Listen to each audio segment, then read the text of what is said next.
all right. Everybody, welcome. We are getting set here for the afternoon edition. They call it the late. It's only like, what is it? For me, at least, it's like 2 p.m. So, called the late edition. We've finally broken down the title Tuesdays into an early and late edition. It's actually, for those that remember, for those that were around, that's how it used to be. There used to be two Title Tuesdays, and they changed it to one Title Tuesday with 10 rounds, and now we're actually back to the original format, and that just lets the Europeans, people in Far East and Asia, make sure that they have a Title Tuesday to play. So I was watching the Title Tuesday earlier. I saw that Parhamov was the winner, and I see he's playing again in this Title Tuesday. So it's actually pretty exciting to see if anybody is going to win Title Tuesday twice on the same day. That's what I'd like to see, because as far as I can remember, that has not happened. I want to say that I can remember. Maybe it has happened, but that would be pretty incredible. So Parhamov, I see, is in the tournament, so there's a chance to do that. But we've also got the big names, as you can see there. Hikaru at the top there. Highest rated, we got Grandmaster Dulles, which is Daniel Dubov. We also have Firouzja there, the two Iranians, number 4, number 5. As well as Andrew Tang there, up there with near a 3,100 blitz rating, which is pretty incredible. So just to remind everyone, we are back to the 9-round format. 3+2. You guys know the time control. It's always staying the same. Gives everyone a chance to win those tough positions that they spent so hard. They spent so long earning that winning position, and we don't want them to lose on time. So that's what Title Tuesday is. 3+2, just like the World Blitz Championships that just happened. So a lot of these guys, in fact, most of the guys that I see in the top here were in the World Blitz Championships. I see tons of familiar names. Hikaru, Daniel Dubov, Firouzja, Dmitry Andreikin there at number 6, and we can see as I scroll the list down that it doesn't get any easier. Sebastian, that's Lenier Dominguez playing for the U.S. now. Just one of the strongest tournaments hosted monthly on Chess.com, the first Tuesday of every month. Nice and easy to remember. So how you guys doing? I got the chats open here, so feel free to say hi. My name is Grandmaster Mon Hambleton, and hey guys, Stavis, how you doing? Hey, Dancing Tortoise, Furax, what's up? MSXY or no, I don't believe Nancy's title. Can't participate in this one. Yeah, Parham is playing again in this tournament. So again, I'm waiting to see if he can win it 2 times in a row, because that is very impressive if he can manage that. All right. So round 1 of 9, I think, is just about to get underway. Yeah, there was one this morning, but don't forget, guys, there's two events today. There's an early and a late edition, and we're just getting underway here. Hikaru, what is this opening here? Hang on a sec. Whoa, A3. A3 against Hikaru. I don't think he'll be too happy to see that. And wow, already out of the gate, Hikaru going for that exchange of bishops. And the thing is, white doesn't have a pawn on c4, so there's going to be no pressure against black's center. You just sort of get this free pawn chain here. H4 played. So white's going for this dark square concept, but look for this bishop there. That might be an issue. I think he's going to play knight there. He's got to go for an exchange. Both players playing, honestly, really quickly so far out of the gate here. Is he going to take that? Sometimes you have an idea to take, and if they take like this, you grab this, but I'm not sure this is so special. White's actually really solid here. White is really solid here. So let's see. Everybody seems pretty happy here. Hikaru is already streaming. Give us someone else. Well, the point of watching this is not just to watch the games that might be different, but the commentary is different. You're supposed to be here to watch Grandmaster Mon Hambleton's amazing commentary. That's why you're here, right, guys? Echo, crickets. Hikaru's the highest rated player. You definitely got to give him that respect. Gotta check out his game to start off here because the thing is, so many, I guess, upsets happen in Title Tuesday, and they usually happen right at the beginning of the event. Somehow that's always the case. I think Hikaru's just worse here. Hang on, what's going on with this knight? He wants some knight there, so like bishop takes, knight takes, guards the knight. He wanted some knight c4 maybe um, to hit the queen, which would win the knight, but thankfully white's got that bishop there. So already looks like a sketchy position, but for example, takes. I mean, feels like there's going to be a lot of pressure here. Knight c4, and well, if the queen stays on the d file to guard the pawn, there's knight takes e5, and if the queen goes to like f2, I guess this is where I would be wondering if there's any tactics, like I don't know, g5 or something like that. What do you guys think of g5? Some random type of move, trying to get some tricks in there. So king b1 played, and he's not taking that pawn right away. He's going for knight e2, allowing knight c4. Can't stop it, but I think he's got to play queen c1 here. And now Hikaru's going to take, and he's going to win this pawn. So there you go. It's paying off for Hikaru.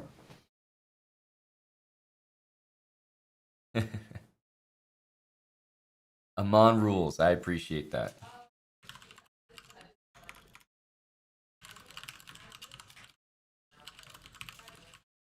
Rook d4. This is what I was expecting, guys.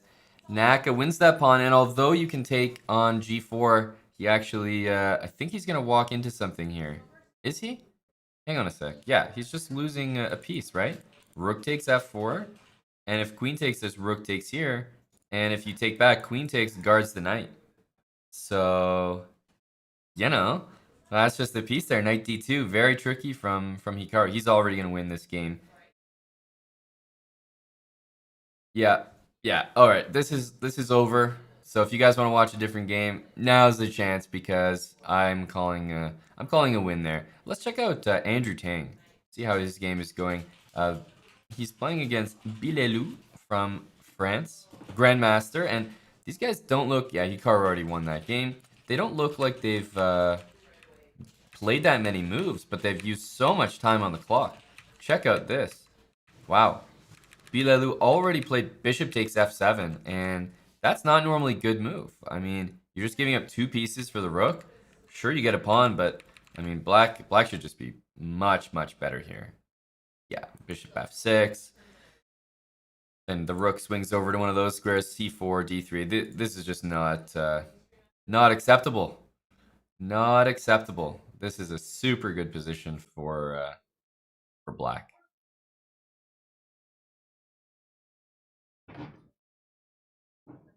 Wow. Queen a1. Uh-huh. This looks like it's going to be a pretty smooth win for Penguin GM1. It was just Andrew Tang for the uninitiated. We can see the tough matchups that are going on here. Rook takes f6, and he wants to just take on d4? But what's going on here? That's just material. That's just material. That can't be good. Hang on a sec. What happens if this guy just moves? Are there any tricks with the knight? I mean, he doesn't even have to move. There's no threat. But I was just wondering there. Yeah, not too sure. Not too sure. When did I start playing chess, Simon Duke? Dude, I was 5 years old. Just a young lad. A young lad. We're in round one here. I'm going to do a little bit of jumping around here. Try to get a bunch of games. Featured Faruja, who was recently seen playing Fortnite with Eric Hansen. I can't speak to how well prepared he is for this tournament because I think he just has an advantage over everyone else. No one else was playing Fortnite to get ready. I think he's got the upper hand here. Rook G1 played, and what is it going to be? Queen F2. Okay, King H6, just getting out of any tricky stuff there. There was always a Knight F5 to deal with. I think Queen F2 would have been a strong move, but okay, he played King H6 and probably regrets it a little bit. Queen there, so just tickling the idea of Queen G8 mate if that bishop was to ever move. Not that it's a great move, but for example, Bishop F3, and if you take it, there's a mate. So it's always an idea. It's always an idea. Bishop F3. He decides Rook F1, and this is getting tense. But Firouzja with that huge time advantage, that's gonna make a difference here. 9 seconds. Remember, this is a +2 tournament, so 3 + 2. You get 2 seconds every move. But you know, that being said, it's so easy to flag. Ooh, there's like no moves here. This is just over. Queen takes B6. You got to do it.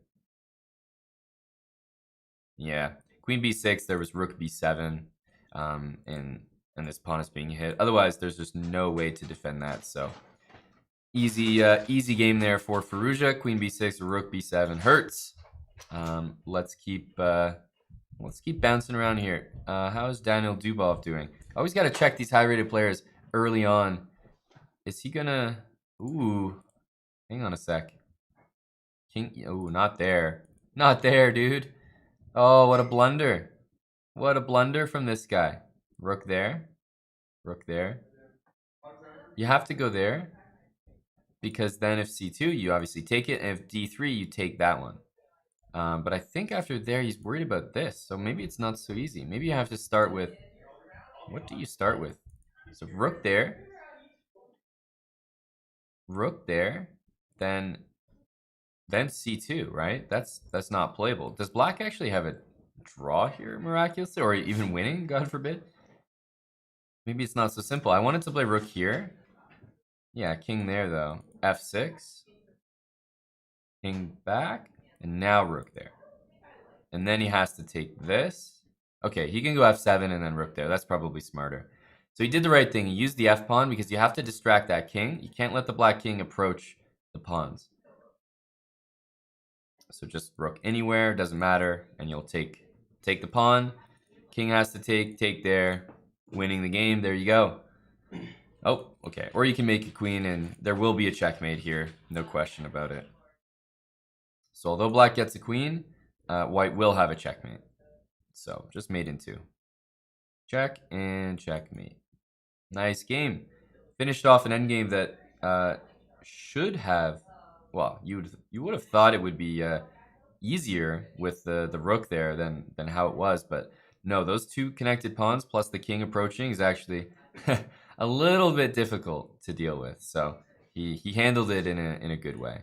Parhamov, who won the earlier title Tuesday, is he going to win this? If he checks, then what happens? Yeah, king there, check, king there, mate. Ooh. And it looked like he was about to get mated. Oh man, was that forced? That looked forced.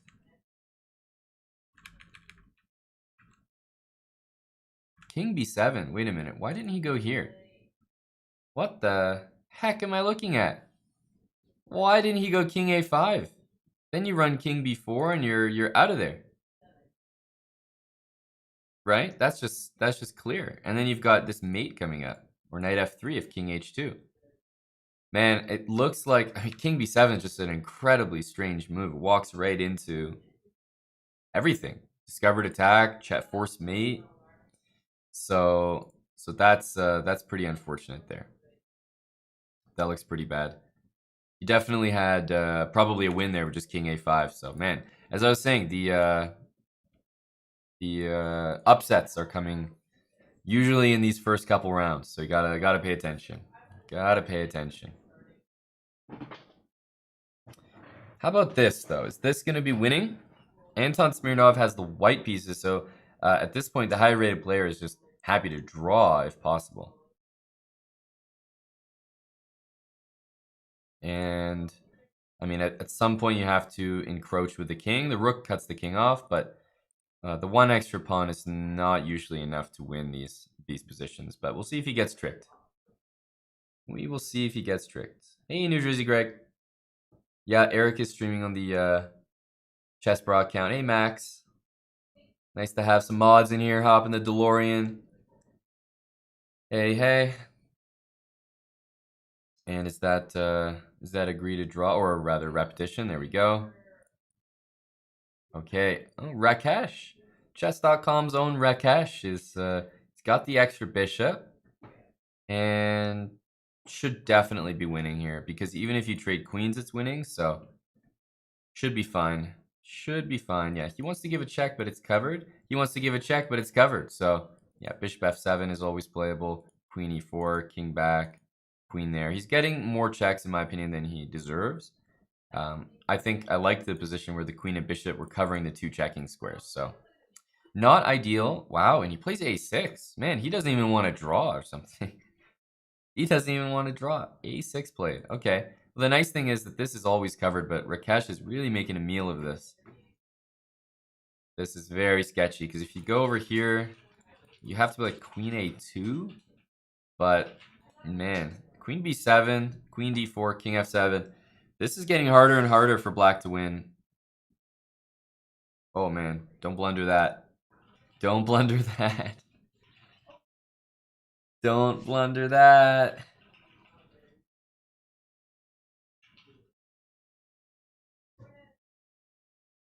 King, okay. Probably check again. Why not? Rakesh, you gotta do something here. Oh man, he's gotta like get his bishop and his queen to switch places. Somehow he has to get his queen up here, and then he can make some progress. But this is not ideal. Also, king should not be going on a dark square. Just walks into checks and whatnot. I have a feeling this might be the last game of the round, so I think I'm gonna stay with this one. Unless they agree to withdraw or something crazy, but that would be good news for white here. Okay, queen a6. Finally, some movement detected. There we go. He's doing it. He's switching the queen and bishop. That's what he should be doing.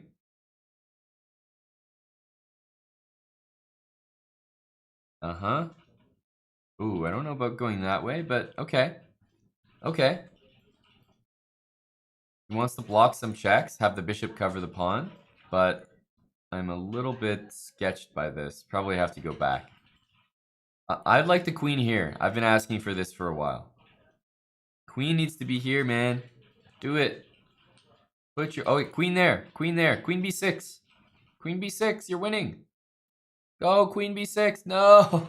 Queen b6 pins. It just trades queens. The pawn is covered, and that would be winning easily. Easily winning.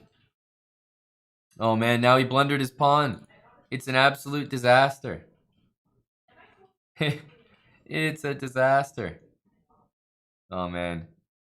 He had a chance. Then he lost his pawn. It was winning for black with queen b6.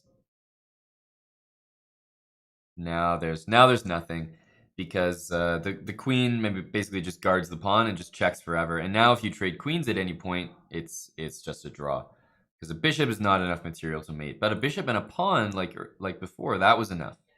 That was enough. But this is no chance. This is no chance.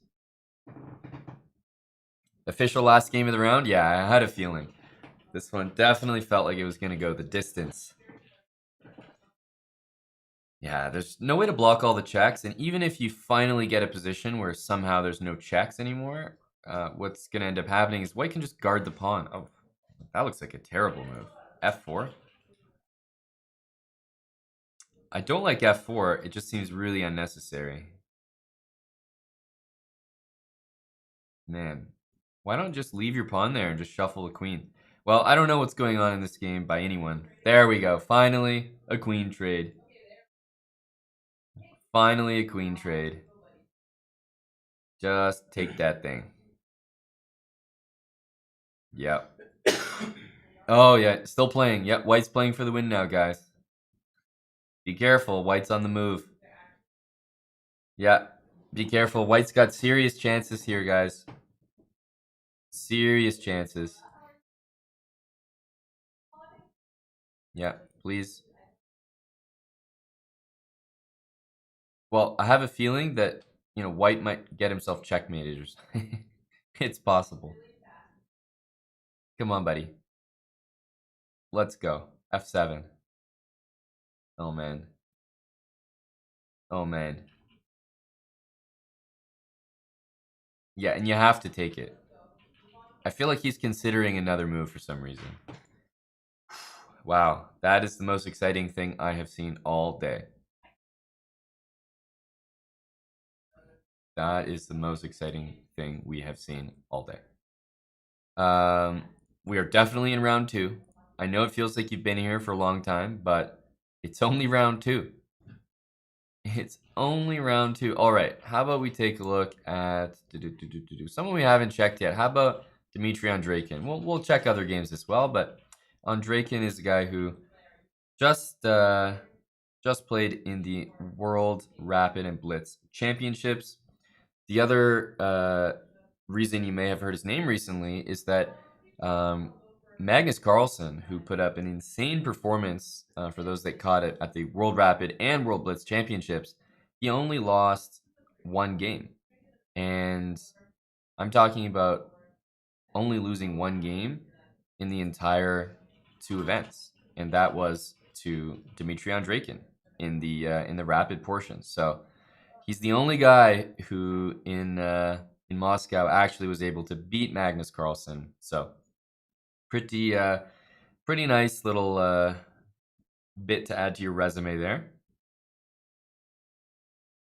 He's definitely a strong player, and while he's very strong classically as well, I think he's a lot stronger as a blitz player, or at least he seems to be more interested in the blitz, or prefers to work on blitz, because classical, I think there was a candidates where Dmitry Andreikin qualified for it, and I mean he didn't have a bad showing, but he had not many new openings, nothing too special to bring to the table, and I think he and Vladimir Kramnik sort of pointed that out in that tournament, that it really showed.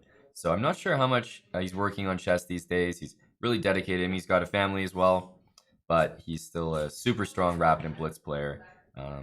While he remains extremely competitive in classical as well, I think he enjoys blitz more. Always playing online, and he plays in these Title Tuesdays quite regularly. So he's a name to get used to.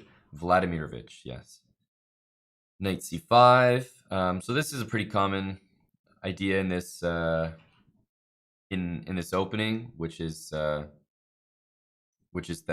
essentially he's down a pawn, and he's trying to play on the dark squares and say, okay, while black has an extra pawn, white has, I guess, better pieces and more space and whatnot. And there's often ideas for a kingside attack. So Andreikin here has the extra pawn. We'll see what he can do with that. What do you guys prefer to play? Like, if it comes down to this position, do you prefer being a pawn down and have that aggressive attacking position, or you want to take that material and try to prove it? I think that defines the difference in chess players. For me, I'm usually the guy who's like up a pawn and defending. I can't say that I love doing it, but somehow the way I play chess, it ends up that that's the case. But it's very fun to play White's position, regardless of, I don't know, whatever the evaluation is. Lawrence Trent looks like he's playing a. This is like a really weird. Okay, he played Knight C3. I was gonna say a very weird London system. He's playing Daniel Dubov. Takes and wow, F4. Rook H5. Okay, so he's going for something where he just wants to bring all the artillery to the H file. He's trying to stick it to black here. Yep. E5. It's okay if knight F5 happens, then white can have some dreams like, knight check, rook takes check, and rook over their mate, if anyone's been doing some puzzle rush. But You'll also notice that that e7 square is the most defended square on the entire board. So I have my doubts that that's ever going to happen. He can dream, though. He can dream. How's Hikaru doing? He's got the white pieces here. And it looks like the issue is just on that bishop there. And look at the pressure on that d pawn. Okay, got to be f4. You may try g6 here. Yeah, I don't know if he'll do it, but it looks like it's possible at least. White can go back. Actually, queen e2, and then rook over to e1 looks best. This bishop maintains pressure. Because if queen goes back here, bishop here, you can also just take that and maybe give him some weak pawns. But I think Hikaru is just going to triple up, put all the pressure. There's also f5, which has to be taken by the pawn rather than the bishop because of the pin. But yeah, just bringing the rook over looks pretty good. Looks pretty good. So Hikaru, amazing position from what I can see so far. Rook d6, and yeah, this bishop is just totally tied down, and gonna be an extra pawn here for Hikaru no matter how things go. Okay, wow, not, I eat my words. Not an extra pawn for Hikaru no matter how things go. We actually have an extra exchange. An extra exchange. Well, he wants queen e8. He wants queen e8. Very hard to stop. Look at the time advantage. A minute 47 to 16 seconds. It's just crazy. Crazy. Yeah, takes. Probably queen e8. Yeah. There's just no way for that black queen to get to like g4 to f3. That's what you'd love to do. Okay, a3 here is a pretty good move. But he probably doesn't need a3. Maybe he can just go here and bring the rook in or something. I would play a3, and he has as well. It's just a safe move. Gets rid of all the threats. And what? Takes? Queen there. Doesn't work, dude. It doesn't work. Okay, queen there, and we got queen e5 also. Yeah, that's going to be GG. There we go. So Hikaru's going to win that one. Let's check back in with some of the games we were looking at on Draken here. We were talking about this earlier, guys, and I was saying, hey, do you prefer white? Do you prefer black? Well, it looks to me like white's position has really done well. Look at these gorgeous bishops. Draken could be, I think he could be the first big upset here. Check. King moves, probably just take. Oh no, take and then take. Yeah, take looks good. Queen c7 as well. Oh man, these are some harsh moves to face. Because this pawn is also not hanging, but it's threatened. Because now bishop d5, what's the threat? Oh, bishop takes g7 is over. Rook e8.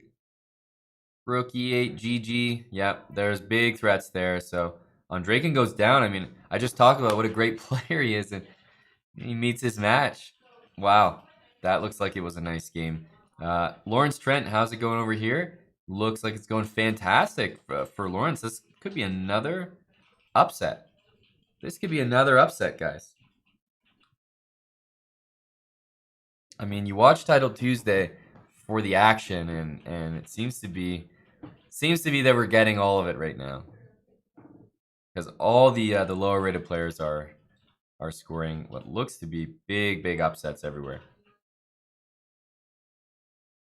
Hey, New Jersey Greg. Thanks, buddy. Trent is winning. Good joke, says Max. Well, I mean, look what's on the board. You can't argue with this. So if king there's always knight, check, and take a6. g3, I love that move. Just supports that. Stops any h4 business. King e4 should be played here. King d7. He wants king c5, king b6. Yeah, this is tough. Black's going to have to just give up that pawn, go for counterplay. What? Looks like a weird move. I thought he was going here. Maybe he didn't like the idea of knight takes f4 and the pawn runs if, your knight and king are way down here. Black now gets the knight here, but that's okay because white has some ideas. Knight c5 check to win the pawn, or knight d4 to deal with that knight going to f5. Ooh, this is annoying. Knight f5, you got that knight d4 in there. Knight d4 should happen just because it's safer, in my opinion. Knight c5 can be played, but knight d4 I love. It kills both of the squares the black knight would love to go to. And from here, white can bring the king in. I mean, there's so many options. This is an okay move too. Yeah, knight d6, very direct from Trent. But the nice thing about his position, he just can't really make a big mistake. He's up a pawn in an endgame, and yeah, this just looks like great conversion from Lawrence here. Really? Could he not have taken that? Oh, I guess not, huh? Yeah, it takes king e5, king g6, and white just takes the pawn. He's too quick. Too quick, unfortunately. Yeah, and I think white's just going to push this. Black's position is so annoying that... Oh, why didn't he just push the pawn? If black takes here, he still has to go here, here, and then start moving the pawn. It takes so many moves. So many moves. Wow. This doesn't look like the cleanest way to do this at all. Okay. I think he's got this idea. He wants to go knight e6 and king there. Exactly. Exactly. That's what he wants to do. I think he's probably just in time to do it. Oh, I thought he was going to go king f7, knight there, king down there, and then force the knight to move. There we go. Tricky. Wow, tricky. Probably knight check or knight back, all right. Okay, and if there, he wants to take it, and he's going to push this pawn. Okay. Look at how much counterplay black's getting, though. This is just crazy. This is just crazy. That's a check, but black is doing fine here. Not even an issue. There's a check here. There's pinning the knight. Wow. Easy. Okay, this move covers that check. This looks like a pretty good move, actually. Queen c4. Ooh, that's a major blunder. Oh, sorry, that's a check. I was going to say that's the worst move you could play. Thank goodness that was a check. This guy's a little bit better than I am at seeing the board. And wait a minute. Did he lose on time? Oh my god, he lost on time. So he played a tricky move, but I don't think it's lost. So if king there, you can see what he wants to do, right? King there, same thing. King there, not possible. King up or king over should have been played. I don't know what the holdup was, but he didn't like this one because of this, which I can understand. You know, it's still probably, well, I mean, the king goes here. I'm honestly more worried about losing this if I'm black, seriously. Because the king comes in and the knight and queen, I think serious mating chances.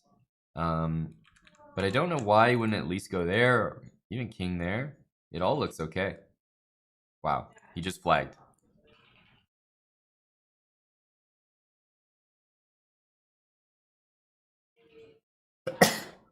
Excuse me. Bless me. My dab sneezes are for the bra stream, you know. So I save my PG sneezes for Chess.com. You guys know how it is. Got to stay professional here. Can't be dabbing on the official broadcast, you know. Tank down and out. Yeah, that's pretty crazy, guys. How many upsets have we seen this round? It's just like insane. So many upsets in this game. I don't even know why they're playing it. Definitely don't need to be playing this one. Thank you, Philip. Thank you. Appreciate that, buddy. Finally a draw.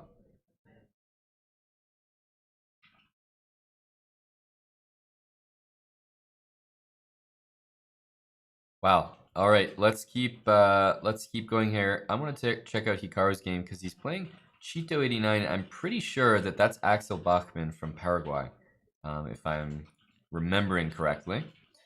And again, we've got like 375 people in here. We're in round 3 now. It's only been 2 rounds, which is you guys might think that's crazy, but there's only been 2 rounds. We're in round 3. There's 9 rounds total, and as usual, after round 7, there's just going to be a break. Chess.com does the, I think, 5-minute fair play break where they just check, just double check and check everybody who's in the tournament or doing well in the tournament for Fair play. What's my best Title Tuesday finish?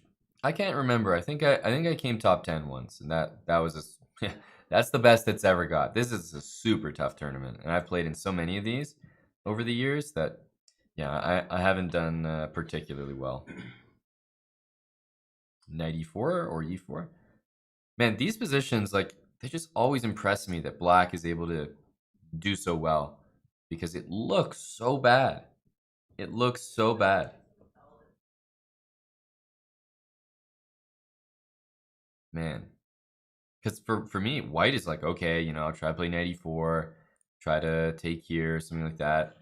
It just seems so straightforward, but black's position is good. It's just such a tough position for me to visualize or imagine how you're supposed to play it correctly. But Hikaru knows what he's doing here, and this is a theoretical position that a lot of people get at the top level. Maybe not exactly this, but certainly the triple pawns are, they're not a big issue. Not a big issue. It just takes so much getting used to. Just looking at it looks so bad. So bad. And yes, some people are just tuning in going like, what the heck, man? I thought we already did Title Tuesday today. And I would respond with yes. Yes, we have. But Chess.com has changed it for 2020 from 10 rounds, 3+2 tournament for 10 rounds. We changed it from that last year to now early and late editions so that everybody has a chance to play in the event. Because what used to happen was basically there would be people that just couldn't make the Title Tuesday because of time zones or work or what have you. And then what happens is with two events, an early and a late one, generally people should be able to make one of them. So that's what we've changed for this year, and that's why we're back with the second edition here on the same day. Hikaru probably G6. Okay, he goes A5. I was expecting just eventually I feel he's gonna go H5 G6. He's up a pawn here, right? He actually managed with that C5 move. It was really nice. I'll just show you guys. Just a nice tactic here. If Rook takes C4, it looks like everything's falling. Rook takes B2, and actually F2 is falling, and you're getting mated. So right back at you. C5 is a nice shot, and then Rook B4 defending everything. A5, and more pawns are falling. So if anyone has chances here, it's Hikaru. You got 3 pawns over here to 1. Cheeto 89 is just dropping pawns left and right. You can't do that. You just can't do that against a guy like Hikaru. Not only is he going to take all your pawns, but check out the time. 2 minutes 38 to 1:15 and ticking down. Hikaru just with a massive time advantage. 2 pawns up here. And as I said, I don't know how, I was like, I don't know how people win this with black. I don't know how you play it. Watch Hikaru, guys, because this is how you play it. Black is just dominating here. Rook C6. I wonder if he's going to play Rook takes B2. Yeah. Queen F6. Rook C5. Probably Rook A8. I would say. Takes here, and then you get the pawn to A2. That has to be the best way to do it. Okay, he's going here. I think it's the same thing. Rook A8. Right? Actually, now he could go Rook B4 defend both of them. But okay, takes there, and then like if you keep chasing it, A2 happens. You got to put your Rook down on C1 to stop Rook B1. Man, this is just basically lost because as soon as you bring the Rook back, black just goes Rook down to the second rank and dead loss there. He's actually going to resign. Wow. He resigns that position.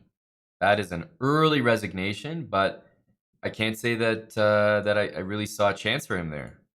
I really can't. If you were listening to what I was saying there, I don't think there's any way to stop that. Very, very tough. And that by Firouzja, I'm happy we tuned in for that move because that looks like a winner. Oh, baby, that's sweet. Check that out. Yeah, he just won the game. So there, he goes Rook over, H3. Hey, if you take it, I got mate. So he says, all right, let me kick that knight out. And he says H2. Take my knight, I got Rook G1. Take my pawn, I still have mate because that pawn didn't help create an escape square. So, man, that is a super nice move. Glad we caught that one. Firouzja, another victory. So he moves to 3 out of 3. And let's keep looking at these games. How is Dubov doing? He should be winning here. A5 played. But I think the point is, although it's 2 pawns for a knight, those 2 pawns are doubled, and white just needs to find a way to coordinate here.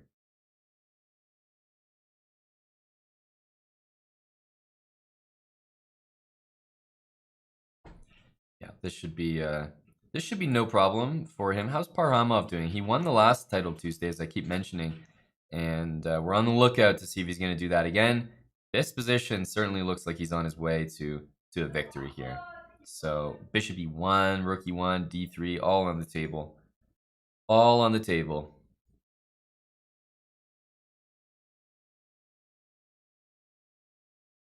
Bishop c7. Okay. Rook d2. So actually, I'm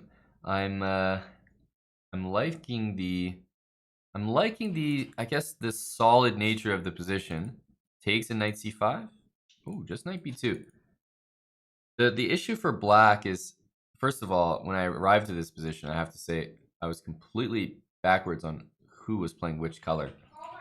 Now, this looks really difficult to break through, and I don't actually know how to do it. Now that I've realized Barhamov is white, I'm like, wait a minute, dude. This went super downhill. So this looked fine. Knight a4. Is there really no breakthrough here? Some rook e1 or something? Just give up the d pawn and get your rooks involved. Like black should be just better there. But instead he lets b4 happen, and then yeah, this is not good. Because takes and rook takes on d3. Now white's definitely the favorite to win this. No question about it.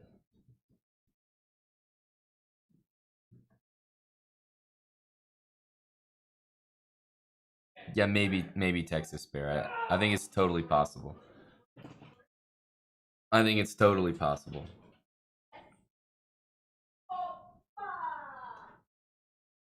H5 takes.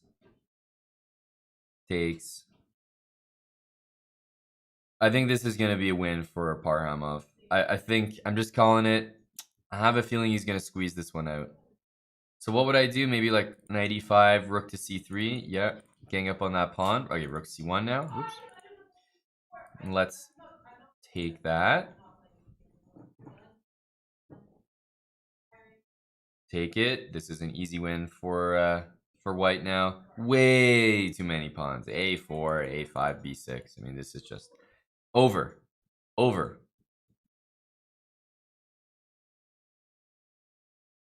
Well, books are nice. That's why you're here, right? Well, at least I hope that's why you're here. Okay, takes. But what? This is just over. This is just over. A5, rook there, then knight there, and we can defend the knight with our bishop. So, again, everything's covered. That's what's so nice about this position. And you can see that the bishop and knight work together to really stop the king from using any of these squares. Look at that. What a beautiful arrangement of pieces. A6. A6, king c5 now looks a little annoying, shall I say. So he probably wants a position with his bishop down there and pawn up there. Yeah, that's not ideal. Now the pawn gets to a6, defended by the bishop, which is defended by the knight. So white's just going to bring the king up here, or just start pushing these pawns. The other thing to do, by the way, is bishop here, bishop there. So if black moves the rook again, I think bishop here is a good move. He's probably just going to do this plan, but seriously, bishop e4, bishop e7 cuts the rook out. That would be very, very strong. Okay, and if king f2, g4.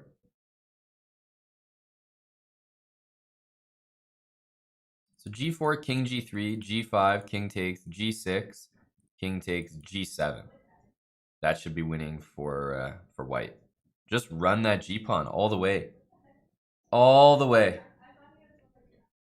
Hey, Usario. Okay, he didn't quite do that. Instead, he went for my original plan, which was, hey, don't forget, you can always play bishop b7 and do that. Yep, and this will work. a7 takes queen, and there we go. A win for Parhamov. And how about the rest of the games that are Still going here. Who shall we take? Look, Santo Blue. That is Senalvahap, I think. And unfortunately, it looks like he's about to lose here. Man, I'm just bad luck for people. I'm taking a look at the games, and people are just dead lost when I get there. Man, people you do not want me spectating you. I am just the bringer of bad luck. Sorry, man. Sorry, bud.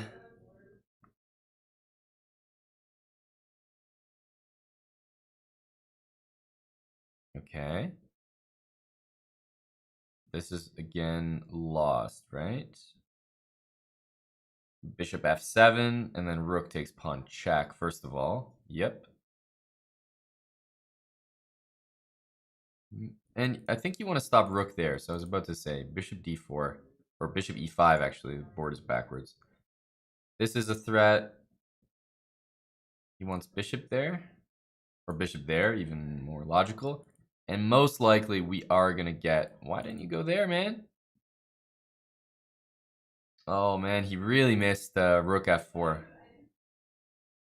He really missed rook f4. This is an idea. Yeah. Okay, he's going to play this. Wow. Okay, bishop there. He's got this check coming. Probably should have played rook f3 there. But we're going to get the classic bishop and rook against rook. I know you've all been waiting for this. I know everyone's really excited. But here we are. Bishop rook against rook is finally here. This is what Title Tuesday is all about, chat.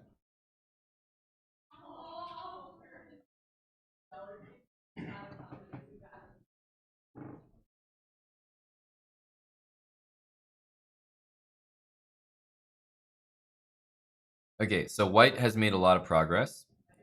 Probably rook over there and there. Okay, so we finally got the king to the back rank. And just as a reminder to you guys, it's never good to be on the back rank as the black king when your rook is also on the back rank with you. It means that you're a few moves behind on setting up the position you need. So, king there. Well, this is nearly losing. Here, here, here. Rook there. Oh, it doesn't quite work. Yeah, this is surviving. I would probably go back here somewhere now. Yep. And if the king goes there, rook there, and if the king goes there, mate, and if the rook goes here, and if the rook goes up, then you got bishop, check, and mate. That's probably the only move, but rook there is going to be a checkmate. So, yeah. Like I said, black is doing just a terrible job at... I mean, he got forced to the side of the board within seconds, it felt like, and there was absolutely no defensive resistance put up there. That was a pretty poor attempt.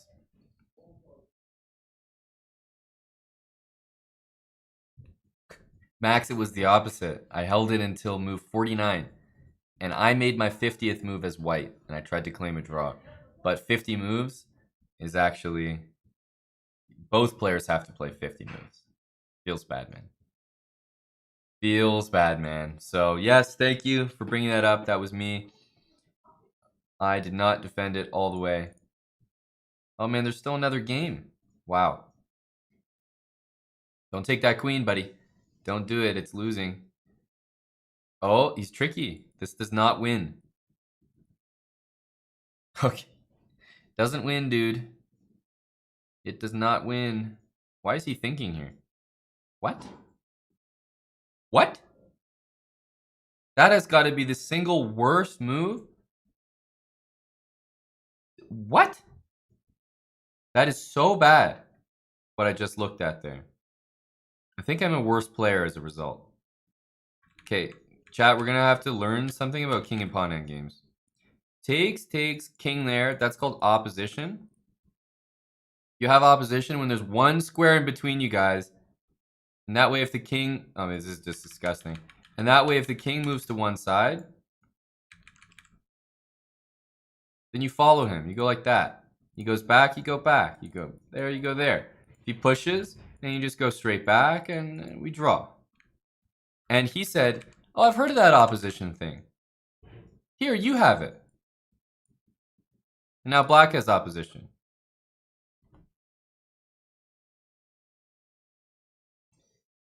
We need to learn some basic endgames, it seems like. Some basic endgames. All right, we're on to the next round. I can't look at that position any longer. Let's start with Wonderful Time against Mr. Bobby Hess. Robert Hess, you know him, you've seen him. He's been commentating, doing a lot of extra shifts on Chess.com recently and Chess TV and whatnot. So the GM Hess, it's nice to see him in action as well. He's playing Wonderful Time, who's also someone who's quite familiar to Chess.com users. Really active playing Bullet, Blitz, and whatnot. Definitely a speed demon. Definitely a speed demon. But early on, I mean, the game's just started here. Let's see what these guys are doing. Okay, interesting. Very weird opening already, I have to say.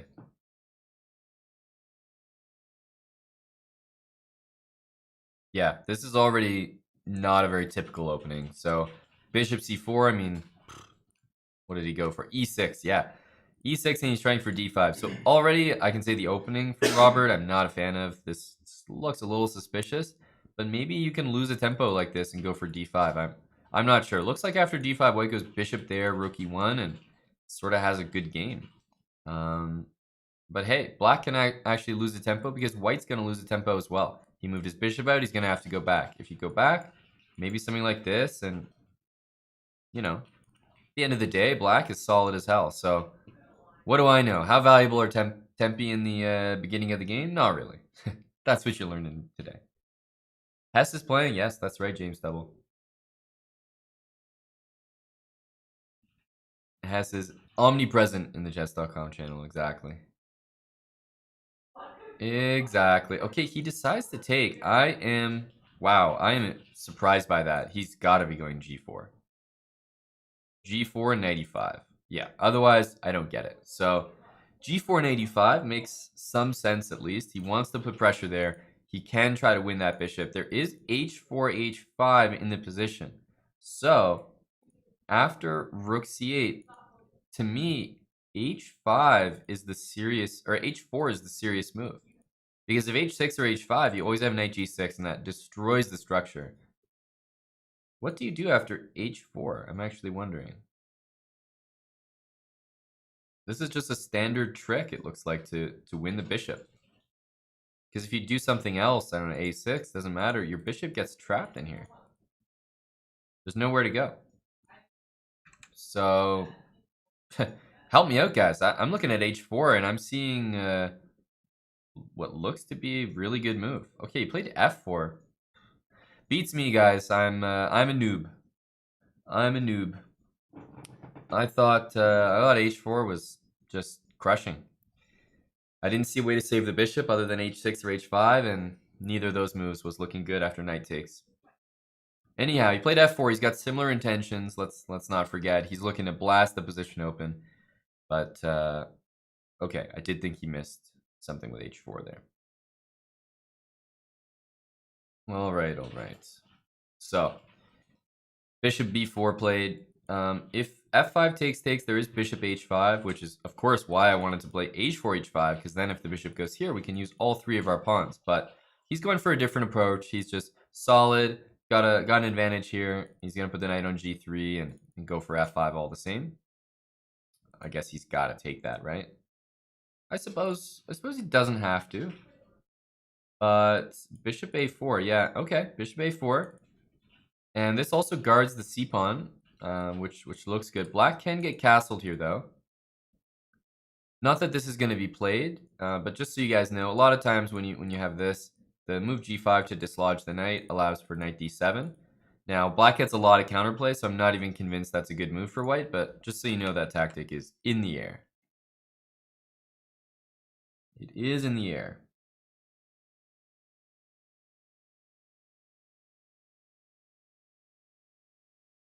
c3. Well, the thing is, Jahudor, too, you bring up an interesting point, of course. h4, h5, bishop b4, takes. You could make the case that it's theory or something like that, but the thing is, we didn't get to this opening from the conventional way that you would normally reach this, which is like, I guess maybe sometimes you get it from the London system or the Caro-Kann or something. We actually got here from a very weird opening. It was d4, d6. So I don't think the tempi are distributed in the same way. Black is trying to play f5. Black is trying to play f5. Yeah, and I think that Wonderful Time is saying, okay, f5 is going to happen, but then, you also give me some more squares as well. Do you even castle here as black? It's a good question. Obviously, Bobby has castled, but I would say the answer, even back here, is yes, just because the center opening up is more dangerous than the king side right now. So, knight e7 played. He wants to swing the knight around. Still, this looks like a free pawn at the end of the day. I don't think that this is good for Robert. This must be really good here. h4 coming. h4, h5. Yeah, bishop back. He's doing bishop there so that the b2 pawn is protected, so to speak. Right? Because this is the idea maybe for black. Hang on. Queen c7, queen d6. These moves are arriving in the position. g3 covered by the queen now. I think he's still going to go one of those, do one of those moves. Ooh, I'm surprised by that.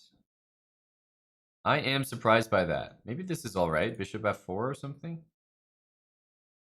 So here's what I was thinking. I was thinking he was going to go here with the idea of, if, white just goes like this or something, that he would try to work on deflecting that knight with f6 and rook takes and play queen h2. But he had other ideas. They went back and forth. He did go queen d6, bishop c2 played. Okay, and there's f5. This is more what I was talking about. Get that rook involved, and then there's rook takes f3, queen h2 business in the air. And with 12 seconds on the clock, this is exactly the type of position you want to have as Robert. But wow, what a move. Takes and bishop f4, and the queen is trapped. That's insane. So he goes for takes on g4, takes on e4, and is Wonderful Time going to defend this? That's super impressive. If he manages. Takes there. Okay, you got to save this bishop, right? There's no way we can take that. Takes. Are we not getting mated here? No. This looks so wrong. Like I said, there's no way you can take that. King there, but now queen takes, and we have mate coming up. He's got to play this. It's the only move. Yeah, you got to do that. Trade queens, take back. Okay, takes there first. Very good move from Robert. Love that little intermezzo there. Not focusing on just taking back, but taking with a check. And that might give Robert the chance to win the game. Can you take that? No, you can't take that. That's unfortunate. If you can't take that rook, it's basically resignable. So he might just take it and try anyway. He might take it and try anyway, but he's dead lost here. That king gets back in time, and that's it. That's going to be a win for Robert Hess. What a game. I'm glad we tuned into that one. That was a fun game. Yeah, so this is going to be it. That's going to be resigns or something else. There we go. All right, let's take a look here. How's Hickey doing? IM Hikaru. Takes. Bishop takes a5. He's white here? Okay, there's chances. b5.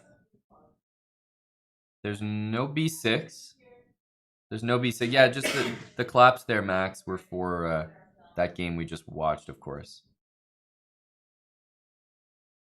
Sam, not quite. So we actually have a few prominent streamers in the house, Sam. So it's sort of like a DJ lineup. On the bottom floor, sort of like the person who comes and sets up the equipment. You got Amon Hambleton, and then the second floor, sort of like the opening act, you got Alexander Botez, And then on the top floor, you got the main DJ for the evening, Grandmaster Eric Hansen. So we're running just sort of a skinny, like Tomorrowland lineup. That's what we're doing here. King e5. Okay, I mean, Hikaru's not. He should never, ever be winning this. But hey, I say that, and yet he does it all the time. So let's just wait and see. Check. Wins the pawn. And look at Hikaru. The guy takes positions like this and turns them into winning chances. Very impressive. Yeah, and now he's going to meet that check with bishop e4. He was prepared for this. He was prepared for that. He's going to go like that and bishop e4. Oh, no, he can't go bishop e4. He would like to. He would like to, but he can't quite do it. As you can see, a lot of people at 4 out of 4 there. Firouzja, Hess, to name a few. Yakovan right there as well. So bishop e4 does not work here because you can just take that pawn. Okay, bishop there. Yes. He wants this. Okay, king up.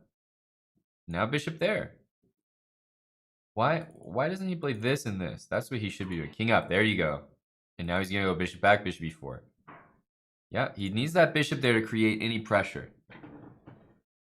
Bishop back to b6. Rook d4, I suppose. And then bishop back to e2. Okay, now, no. Still bishop e4 does not work. Bishop e4 check. Playable now. Yes. This is tricky. Yeah, because you can't go there. Oh, man. Something bad's going to happen. Well, yeah, he's lost now. That is just, it's just insane.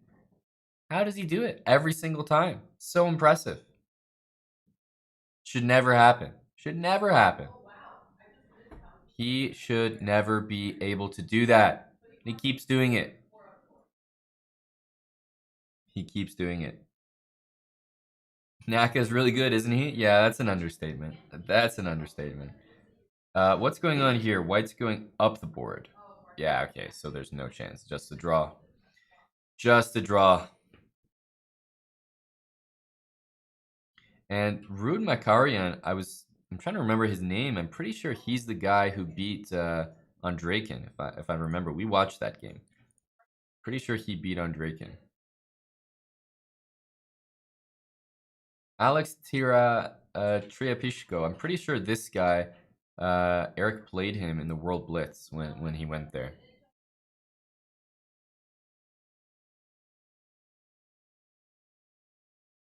I think he played him twice, actually. In the, I feel like he played him in the Blitz and the Rapid.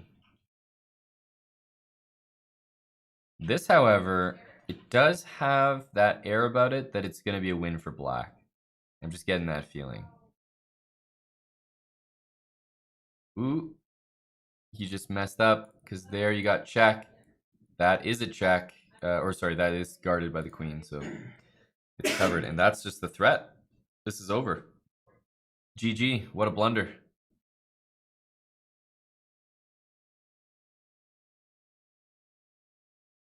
This is, that's over. Wow. Because you just got in the position, basically. Oof. That's not going to be good. So are there games still going? One more game. Let's take a look. Wow. Okay. Well, that's... Did you guys see that?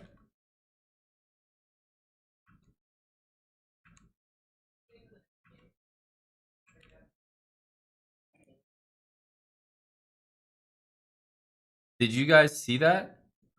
What the heck am I looking at here? Queen to c6 check. Followed by king to d8. Whoa! What the heck am I looking at? Two of the absolute worst moves we've ever seen. That is worse than the opposition that we learned about earlier today. Oh my goodness. And then black just takes the full queen and white queens. Well, guys, just in case you weren't familiar, this is what a fork is. It's when you move a piece and you attack the king for check and you attack another piece. So anytime you can do that, you should definitely do it because it works, trust me. 9 out of 10 doctors. All right, well, we're going to get the heck out of this game before it starts to infect me. And let's check out Fallujah. Let's check out Fallujah.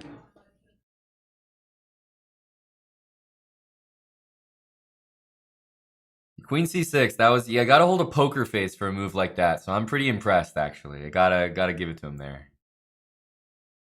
It is a very high level move.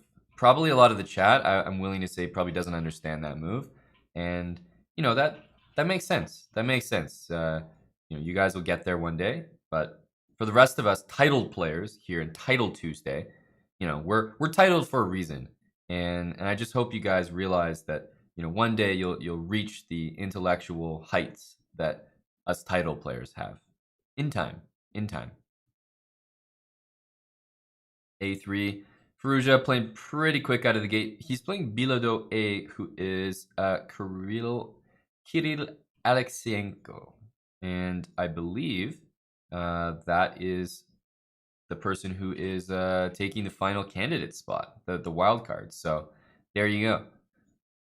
Fallujah against Alexienko.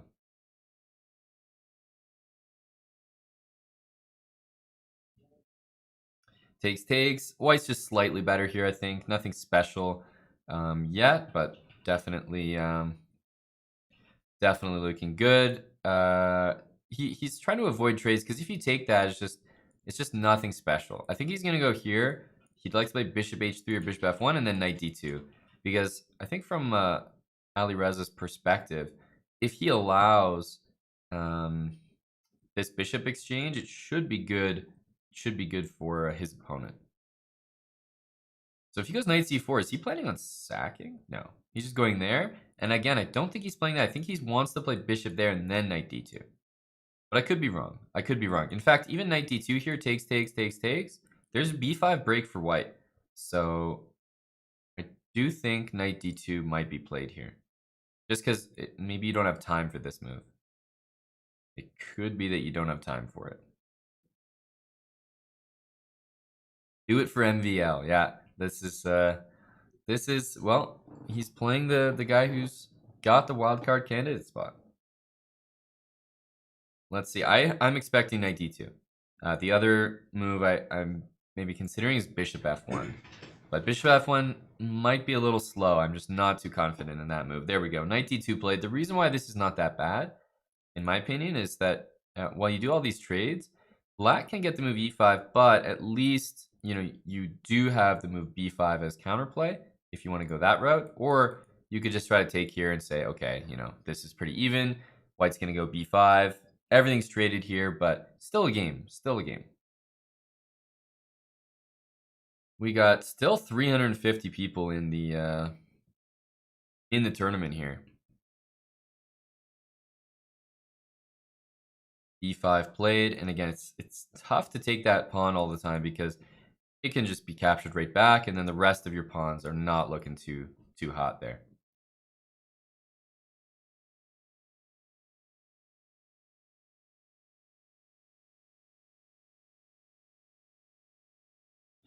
Rook b4, rook e8, so takes. He's going for that pawn, but it's a little difficult to get. Remember, for black, it's really important in these positions that you have something to do. h5, h4, and there he plays h5. h5, h4 is a really common idea to loosen up the position around the king. So you play h4. If you can, you get h3. The king goes back. You bring that queen in. If white goes h4, then, well, first of all, he should probably go h4 or h3. But if white plays h4, then, okay, the light squares are a little bit weaker. You can plant your pieces on those squares a little more effectively. And long term, maybe there's some g5. So it's just a good move. You want to get that structure anyway, get your king up. Ali Reza goes rook b4, and he's sort of covering h4 from a distance. And black has to react to this because rook takes right now is a free rook. I have to react to that first.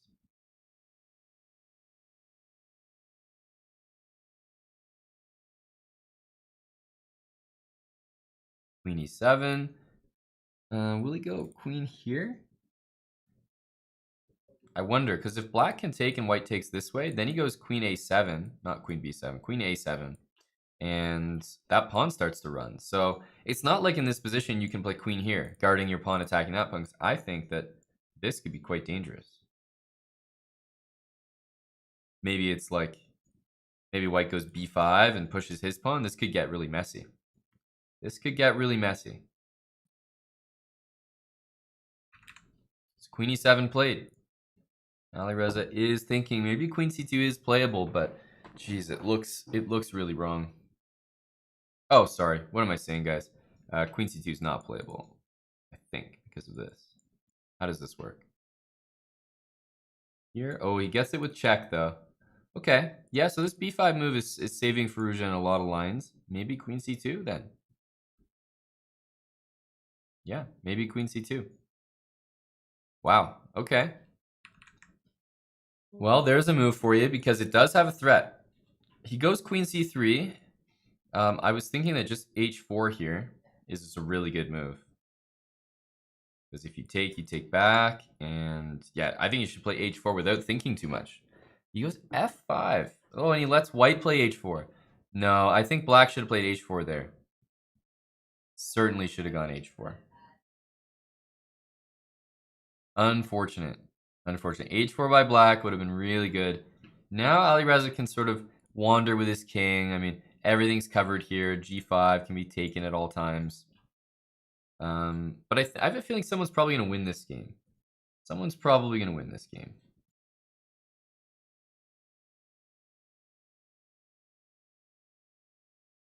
Takes? Yeah, I mean... Ooh. If that gets taken... Actually, what happens if it gets taken? If white brings the king there, black brings the king there. So he goes queen d4. And he would love to take, play like maybe f4 and bring the king this way. Black can probably take that.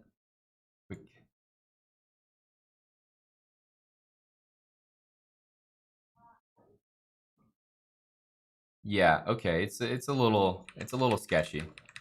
Queen e5, giving up that pawn. And if king there, does he want to go queen e4? I don't think that works anymore. Does he take it and go king f4? Queen g4. Oh, and then queen e4. Ah, Alireza might have missed that. Oh, whoa, why'd you do that? Hang on a sec. I think queen here and queen there is really good. You have to play this, and black gets the king out. I have a feeling that's good. Oh, what a blunder from Alireza. What a blunder. He checked, thought he was drawing the game, which is a normal drawing technique. And he blundered queen f8 check. And that's why Alexenko got the wild card. Man, unfortunate. Sorry, pal. Well, queen f8. That's a rough check because there's an a pawn there. You just can't cover. The pawn is unstoppable. Alireza goes down. His first loss. He's still very much in the tournament here. You can see the 5 out of 5s are saying hello there. You got Konovets. That's Sam Sevian there right at the top. How's Hikaru doing? Ooh, Hikaru is lost. This is just basic Lucina position, right? Yeah, and that's a queen coming. And first, second, I'm trying to remember who that is. Some Latvian GM. I can't remember right now. Maybe it says on the profile. Holy smokes, he was down a lot of pawns. Whoa, look at those pawns there. That's he just converted it into a Lucina position. Yeah, and unfortunately, not much to do there for Hikaru. I mean, no amount of technique or class can bring you back from a position that simply isn't good. Simply is lost. Benjamin Bach. And he's playing this rude Makarian guy. And this guy, the guy playing with the black pieces, has been super impressive. He's having a great tournament. He's just going to take the pawn.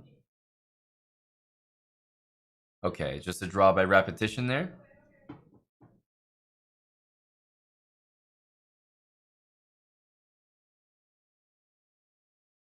Jeffrey. Oh, this game's already done. Precor. Got a lot of pawns there, dude. Got a lot of pawns there. Unfortunately, probably won't be able to win, I would say. He wants, okay, king e6. Let's go. King e6, right? He wants king e6, knight e4, but I mean, I assume you just have to do that to try, because when the king gets there, then this should be too easy. Yeah, here and okay. If you take, maybe that's one way to make a blunder, make a mistake. Yeah, now this is an easy draw. Is this a new format? Well, it depends. It depends what's new to you.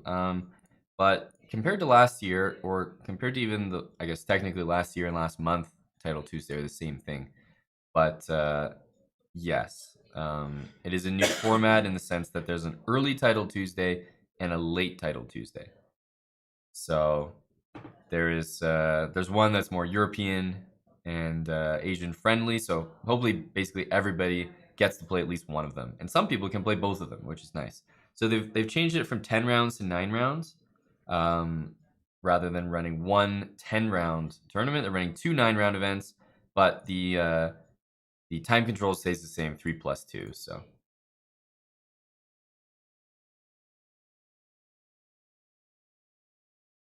out of the casting booth into the tourney. I can definitely say guys like me with best performance being a top 10 finish will always make more money in the casting booth, you know? Guys like me are made for the casting booth. Gotta stay in here where it's much safer. I mean, this is a tough tournament, man. People are taking hits left and right. I've taken my fair share of Title Tuesday hits, and I am not cut out for it. It's been proven. Is he going to bring that king in? Yes. King d2. Ooh, I thought he would try at least something like that. I mean, with your king on d4, you're never winning. At least king on d2, you can dream. You can dream. Okay, knight there, king back.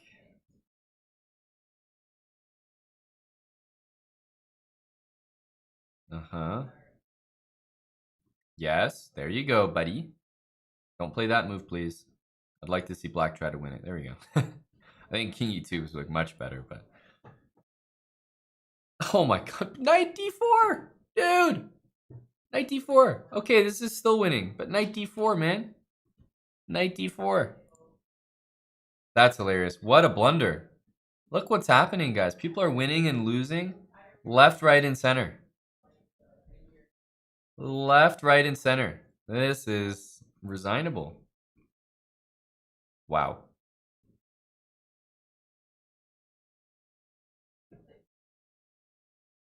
Is this game really still going?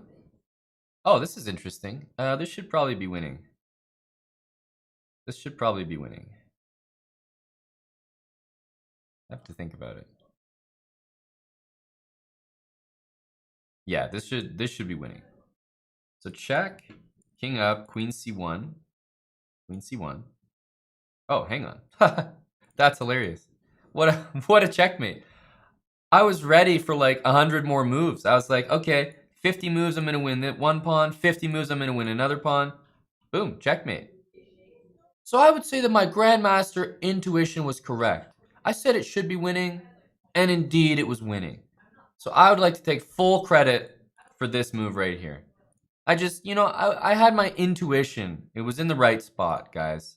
That just goes to show, talented grandmasters, they have that intuition. Grandmasters such as myself, some of the top players in this tournament as well. You all have that just GM intellect that, really goes to show here that I was spot on. All right. All right. We're into the next round here. Where are we? We're going to take a look at the standings here. We're in round 6, guys. So, round 6, we still got people with perfect scores, and you can see them there. on that list. There are still so many perfect scores. It's crazy. Like 5 out of 5 for 7 different people. We're slowly narrowing it down. I know that Hikaru lost a game. I don't know if he drew another one, but probably he only has one loss. So where is he at? I assume he's in the 4 category? Unless he had another draw or something. Okay, maybe he drew another game. I know that he lost one, but okay. I don't know where he's at, but maybe I scrolled past him. Sorry, Hiki. But he's very much a contender. The thing is, Hikaru, when he loses a game, he gets more powerful. That's the scary part. He gets more dangerous. He plays quicker. He plays better. So definitely got to watch out for it. He's probably going to win a couple games, be right back at the top of the table. But for now, we're looking at Grandmaster Daniel Dubov with the white pieces against Khazar Babazada, who's I think he's got a few accounts on around 3,000 or 2,900 on Chess.com. So this guy loves to play. 4 to 5. Okay, that's good. So he only lost the one game. We unfortunately only saw that one game. So again, I've just been bad luck. Whenever I tune into people's games, they end up losing. So knight h4. This looks like a lot of pressure on that diagonal there. If you take that, which looks like you almost, I don't want to say have to, but hey, knight f5 is coming. What do you even do here? h6 maybe? Then yeah, h6 is playable. Maybe h6. You pretty much have to go h. I didn't see another move. So if you take this with the knight, actually taking this with the knight is just really good. Because if you take that, there's queen h5. Checkmate. Ooh. That looks good. And if you take back this way, then you can take here and put the queen there. Also, knight takes f5. That looks like I think it's going to be game over really soon. Yeah, so he did play knight takes f6. Bishop takes. If bishop takes here, bishop h4, queen h5, is that just leading to mate or not quite? I suppose I didn't quite calculate that, but I just assumed that it was just bad. Not quite, eh? Maybe we have to recalibrate. So takes. Well, to be honest, I could take here. If you take there, I got queen h5. But yeah, no, okay, maybe that's just good enough. Well, that'll win material at the very least, right? So that's one thing.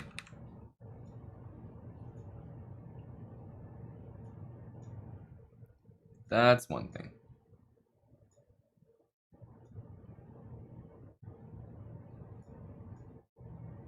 Okay, so he didn't actually do that. Maybe I missed something there. Ah, bishop d4. Yes. Thank you. And we can take with the queen. Nice little intermezzo. Bishop takes h4 is a little one-dimensional. But if we could go here and take with queen takes h4, not only do we get the piece, but then the rook actually covers this rook here. So that's the important move that maybe Dubov missed. I mean, I certainly did, but I guess he may have missed it as well when he was thinking of playing that line. Okay, well, the knight gets to e5. He wanted to play the pawn there first so that at least the bishop had some scope, but what is he going to do now? Knight takes d6, yeah. Hits the rook, hits the queen, and then queen g5 is the bailout move. Wow. And he's actually going to be okay after all that? That's incredible, guys. He is going to get out of that. Hang on, knight takes b7. Okay, there's hanging pawns here. There's rook d2. Don't ask me, guys. How the heck did he get out of that one? He offered a draw, by the way. Maybe his opponent's going to take it.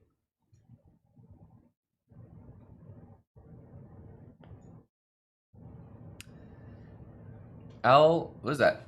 Alustola? First time on the live stream. Hey, man. Welcome. First time on the live stream. Welcome. Hope you find it comfortable here, you know. Hope it's to your taste. It's a good place. It's a good place to be. Got a lot of shows here, a lot of commentary, other streams, And if there's no official events going on, like Speed Chess Championship or puzzle battles or anything like that, then the channel is usually hosting the multitude of other streamers that Chess.com has in its streaming program. So there's usually something to watch if you tune into the live stream here.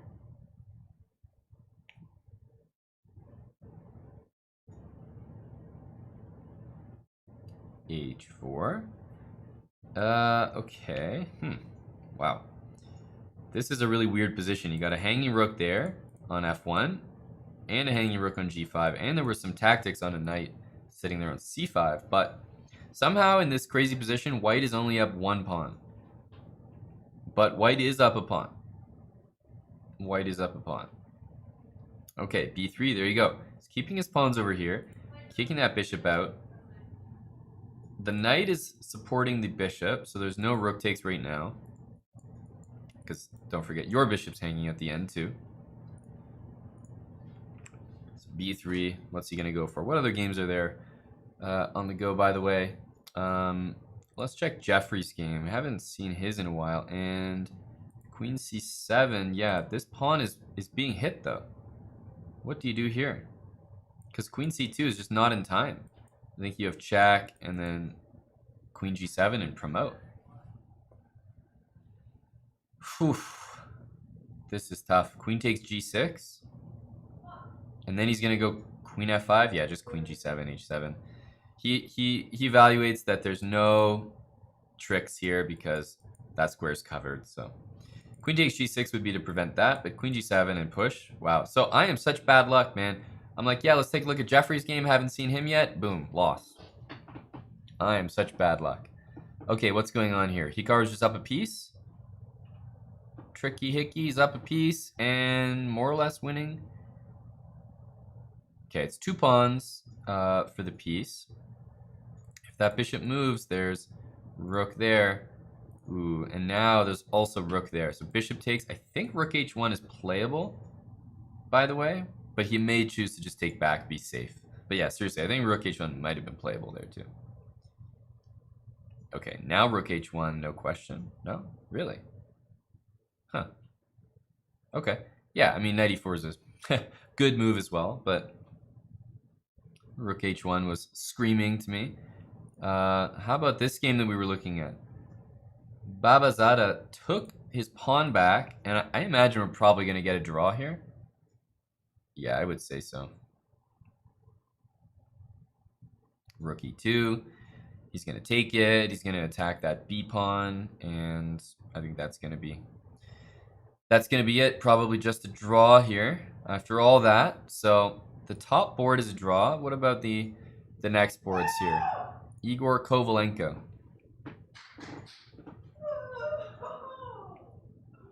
Knight takes b4, rook g1 check, king there, rook c6, queen takes, knight takes, and you're actually forking these two guys. Is that anything? Is that anything?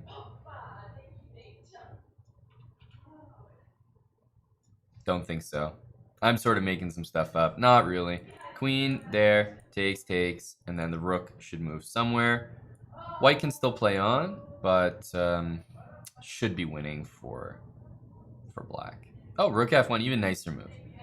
Kovalenko. It's 4 pawns for a rook, but 4 pawns for the rook, but it's not even close. Easy win for black.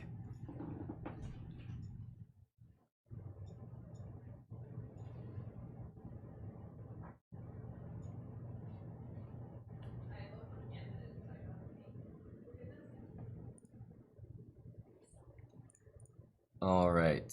What other games do we have here? I'm trying to check who's in the top contending spots there, but most of those games are finished. And we're only, I mean, this is round 6, so we should have one more round, and then we'll be taking a break.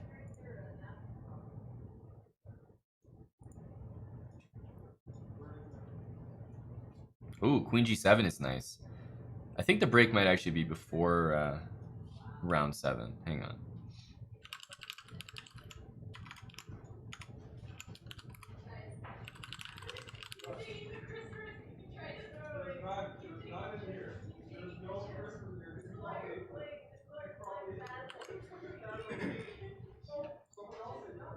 Okay. The break is after round 7, so we're gonna have one more game.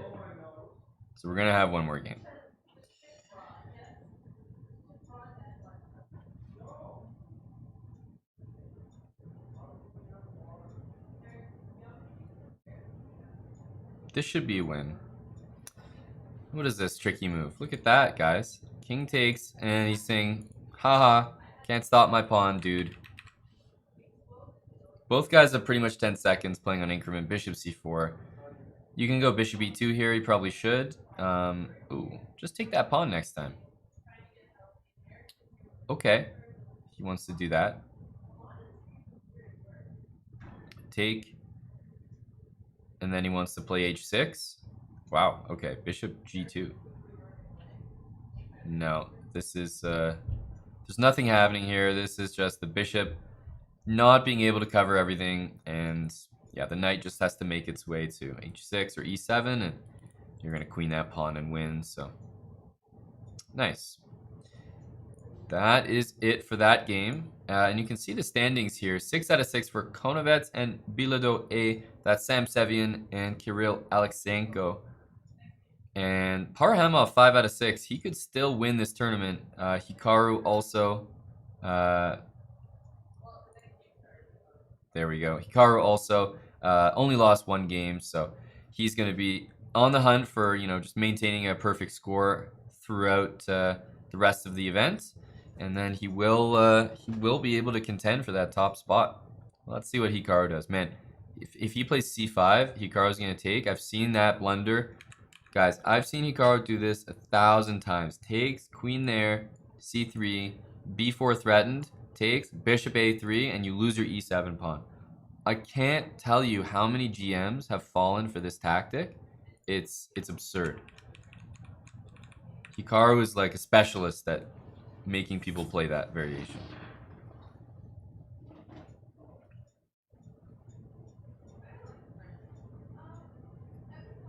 So reminder, guys, we will have a break after the next round, or I guess after this round, so before the next round.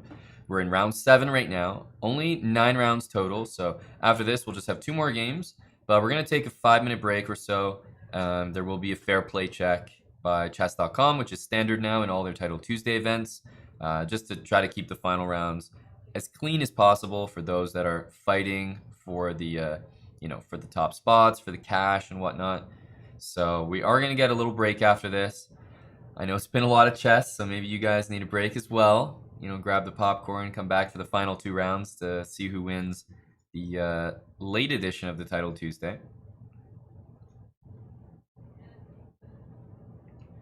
Knight c3. Okay, I mean, c5 is always possible, but usually what happens on c5, for example, I'll just give like a variation. Let's say bishop takes, knight d5. Something like this is often pretty scary to face because knight e7's mate, and knight f6 wins the queen and offers some discovered checks in the future. So you have to be careful about things like that. Queen g4, so this is a much better way of doing it.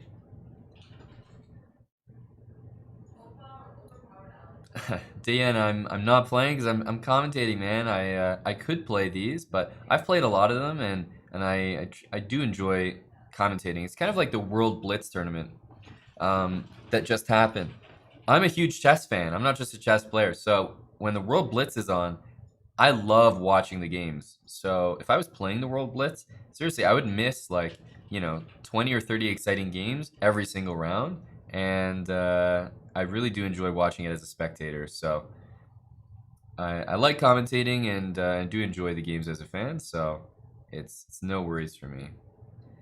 How does the fair play check work? I mean, it's just the tournament gets paused. Chess.com has their fair play system.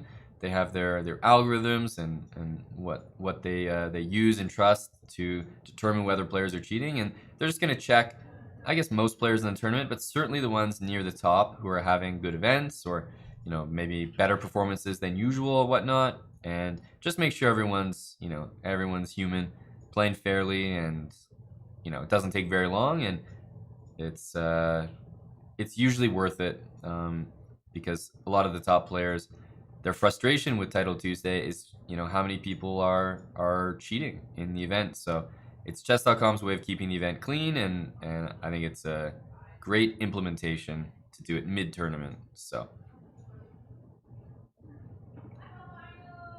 all right, King G7. So usually Black ends up wanting to play the move C6 in these. Because, well, pretty much that exact move right there, knight d5. If the knights get traded, White clearly has, not a big advantage, maybe not a serious advantage at all, but a very noticeable practical edge, meaning that position is just easier to play. Get that rook involved. Rook's going to come down to d7 if those pieces get traded. Okay, c5. And now, if you take, what about taking? Knight d7? This is getting tricky now. Take here. Ooh, after taking one's d3. And then he's going to go check. And if king takes, queen there. So he's going to go king g8 after? Man, this is getting complicated. Check, king g8? Or, yeah, I guess maybe f6 is playable too, but looks like he's going to give a check.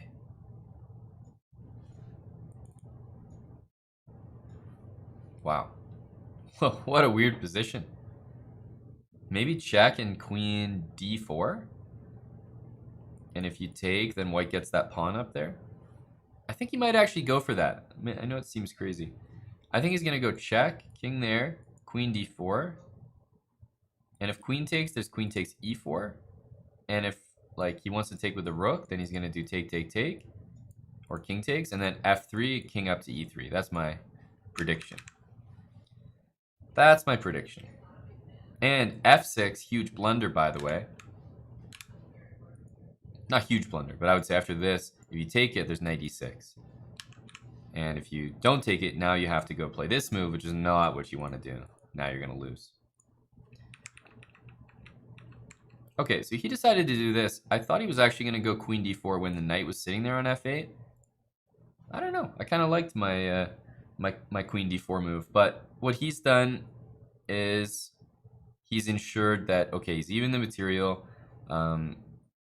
Basically, e4 needs attention at all times. If that pawn falls, then black's in big trouble. But I think black is doing really well here. Like king g7, queen e5 or something. Hikaru, though, coming with really quick counterplay. Pawn to c6.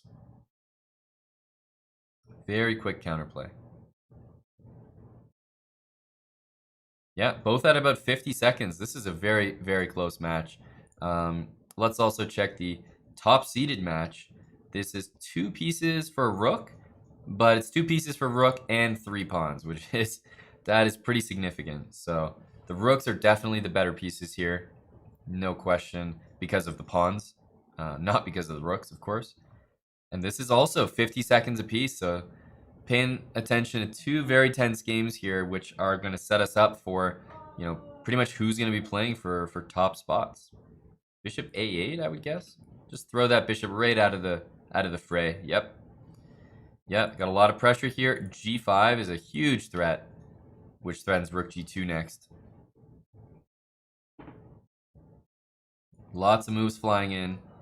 Bishop a8, g5, big threat.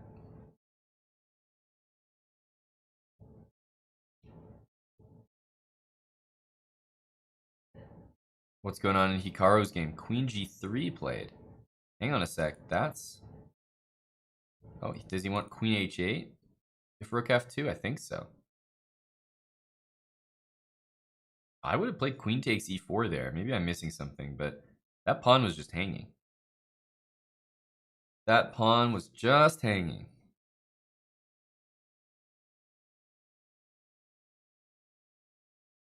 Oof. Where do you put that rook? Hikaru's under pressure here. Big pressure. What do you do with that rook? Oh, wow. What a move. Is he saying there's a draw here?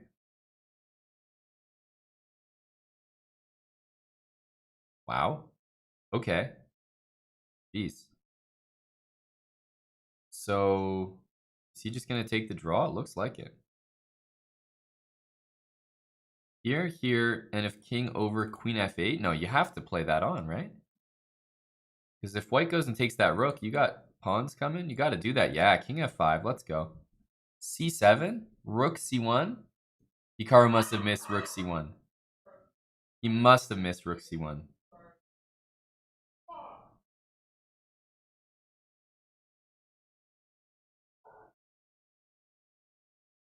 Is this a draw?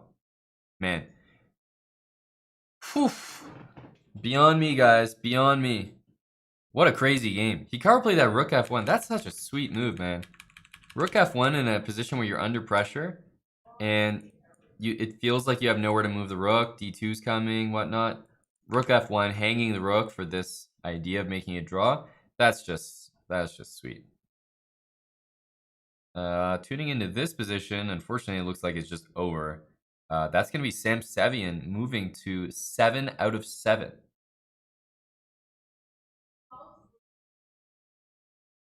Wow. Yeah, 7 out of 7. I think he's going to be the only player with 7 out of 7. There's some people going to be at 6.5, 6 out of 7, but Sam is going to be literally Sam Sevian. Sam Sevian. All right, what other games are still going? GM Vugar Rasilov. Well, okay, his game is done. I'm trying to get the GMs, but no, they're all finished. This endgame is wait a minute. So if he goes here, why doesn't he just bring the king there? I don't understand. Bring your king there. Yeah, there you go. And then when the king goes here, you push this pawn. If the king goes here, no, this doesn't work. Oh, hang on. He wants to cover the pawn like that. Okay, that makes some sense. So you make a waiting move. And how does black cover both of them? That's the issue. You got to make a move here as black. c6. Yep, this looks good. This does look good. Ooh, you see what he's doing though? He wants to bring the king in when white can't push the pawn. Okay, bishop there. And f2 is going to be just in time. So it will be a draw.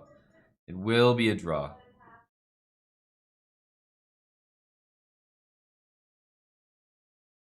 Wow.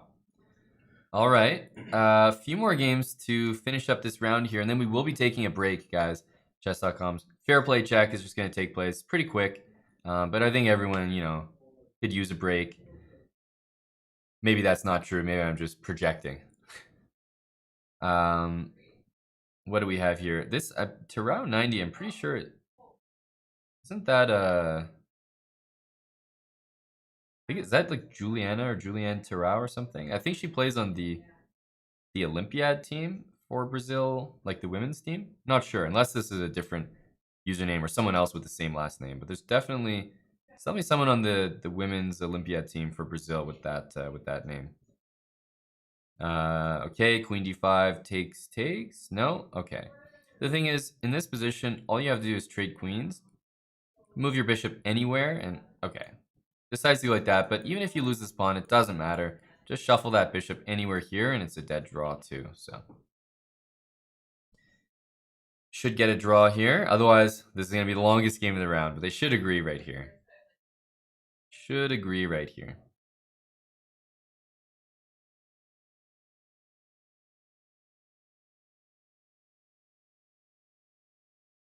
There we go. And one more game, is it?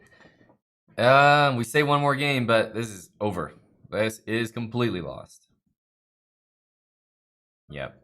So, what that means is that we can just bring up the standings here as the end of round 7 has been reached. And there we go. Grandmaster Konovets there at the top, 7 out of 7. That is Samuel Sevian. Sweet performance from him so far. I think he's going to be paired with Kovalenko if they haven't played already. I don't believe they have, obviously, because Konovets has never lost the game, and neither has Kovalenko. So there's no way they could have played. So probably that's the next game. Parhamov also sitting there 6 out of 7. He is ready to win potentially his second title Tuesday in a row with things going in his favor. As we scroll down there a little bit, you can see so many strong players. Firouzja down there at 5.5 out of 7. But yeah, a lot of talent up there near the top. It is. Okay, thank you for the confirmation there from Chess.com. So it was Juliana Terrell. I was mixing up the names. We're going to take a very short break, guys. When we come back, we got 2 more rounds. It's going to be round 8, round 9. Only 9 rounds now. They changed it.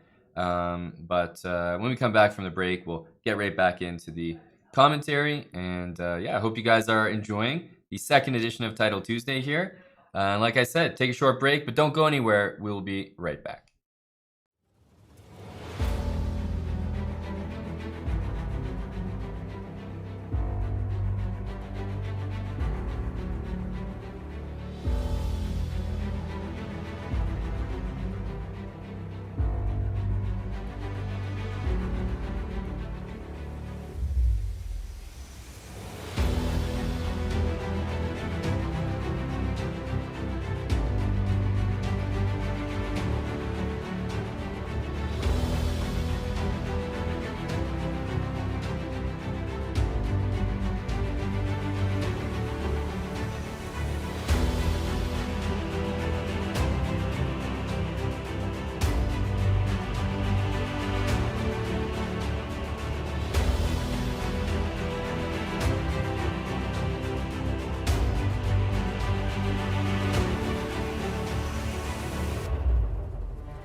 All right, guys, we're back, and we got round 8.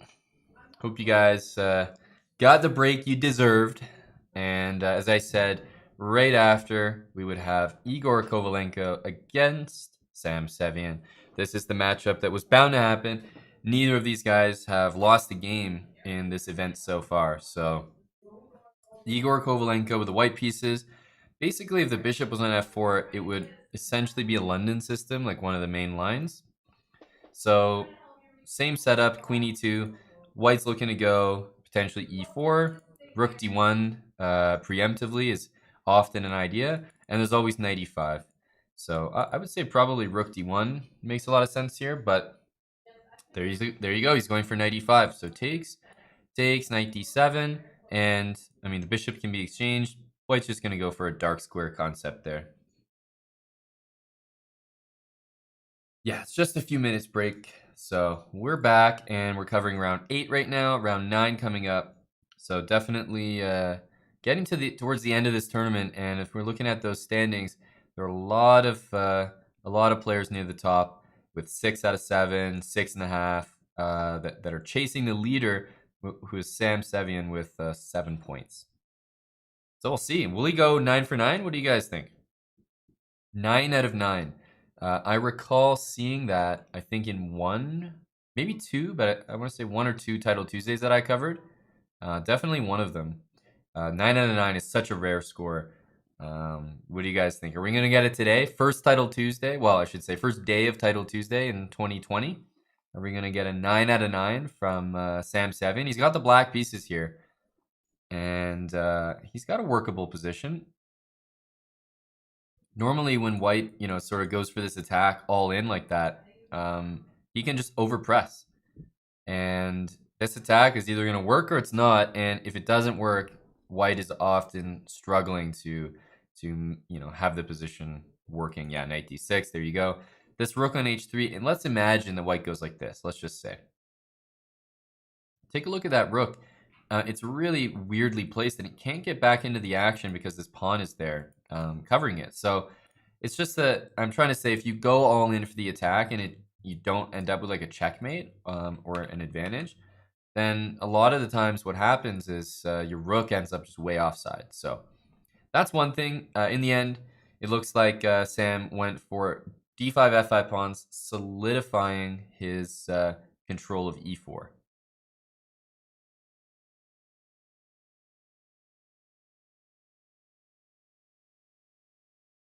And then you got Hikaru, of course, still in there. Eric is playing Fallujah. Oh man, that's a rematch. They both got 5.5 points there. Look at that. 5.5 points apiece for Eric and Fallujah. How many times have these guys played? I don't even have the answer. But to have this matchup here, they're usually playing 3-0 or bullet. But 3+2, this probably is, I want to say, one of the first, or at least the first couple 3+2 games they've ever played against each other. So there you go. We got a lot of matchups to keep our eyes on. A lot of people chasing the leaders. Fallujah and Eric, 5.5. They can definitely, if they win both their last games, they'll have a very respectable finishing score. But I don't think that they'll be able to catch first place, as they are 1.5 behind first right now. So this is Rui Lopez. We'll keep our eyes on this game. But again, wanna make sure we find out what's going on with this top game right now. And I'm liking Sam's position. He's coming in with knight c4. If knight here, maybe he goes knight c4 still, or maybe he just breaks with b4. Yeah, black's getting really active pieces here. And again, remember what I said, guys. Look how awkward that rook is on h3. It's not doing anything. It's basically not participating. So seriously, you go for those attacks with the white pieces, and sometimes they don't materialize, and your rook is just sitting on h3 doing nothing. So got to be a little careful of that.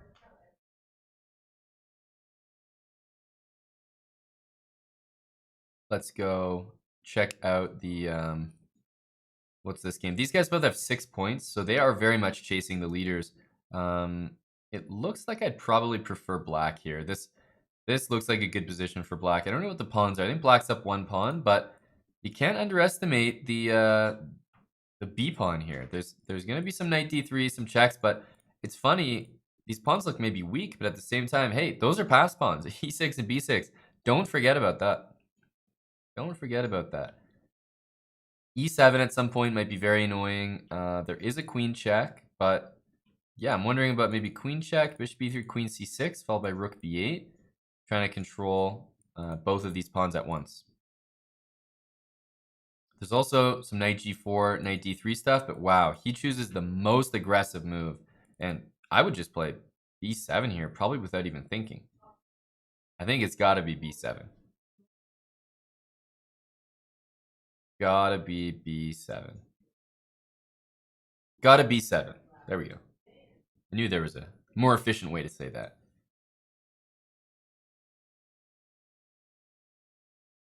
Wow, it's really putting him in the think tank. What's wrong with b7 here? I'm missing something. Now, that's when you know you're missing something. Is it queen a7 check?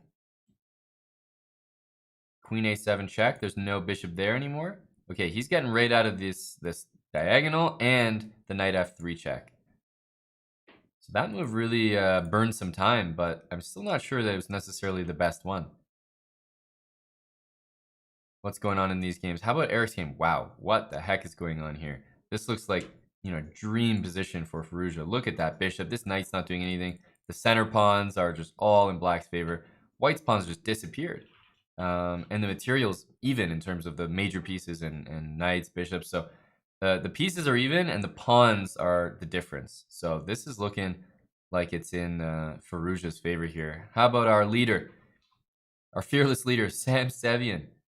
Takes. Okay, the knights are much better than the knight and bishop here. Finally, that rook has been brought back into the game, but at what cost? It's taken so long to do that. Black always has safe moves like king h7, pawns hanging like knight takes there. You can't move the knight again, though, so you got to move this rook somewhere. Rook a2, this bishop b3, hitting the knight and the rook.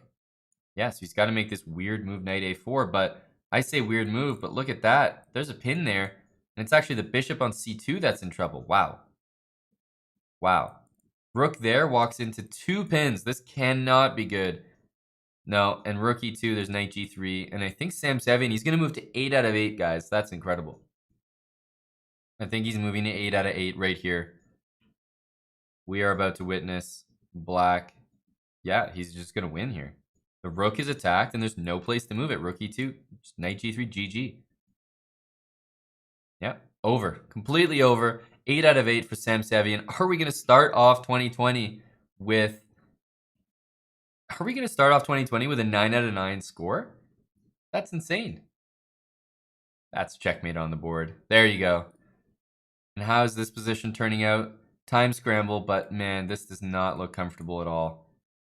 No, this can't work. This just can't work. Bishop takes b2. He goes pawn grabbing. No, there's nothing to do there. So Firouzja takes the battle there. Let's jump right over to this game because we were looking at it earlier. Oh, this just looks like a draw. Yeah, nothing happening here.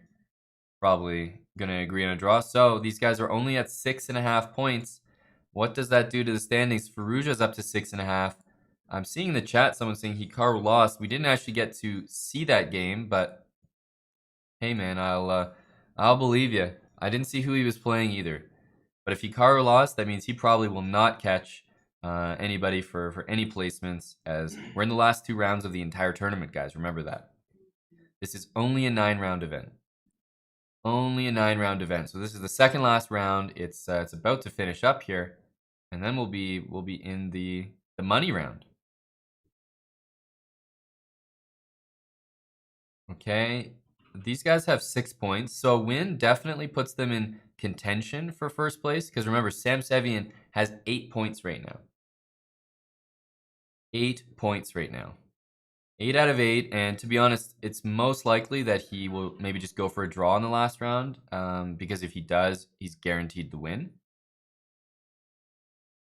Okay, takes it. Why didn't he take that, by the way? I guess he didn't like king g5. Okay, but this looks like something for...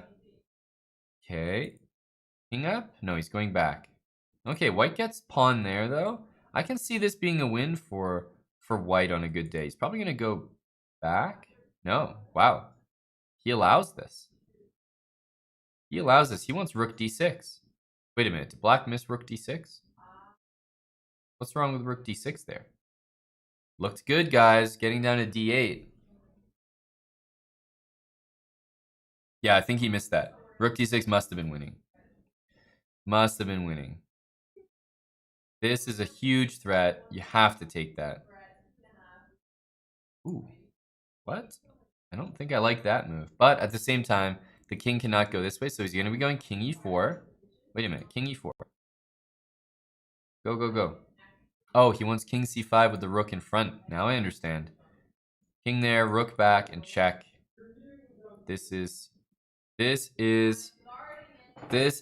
over. I think it's going to be a victory here. And I think Melkumian is going to go down. Rook d1 check. It's going to be GG.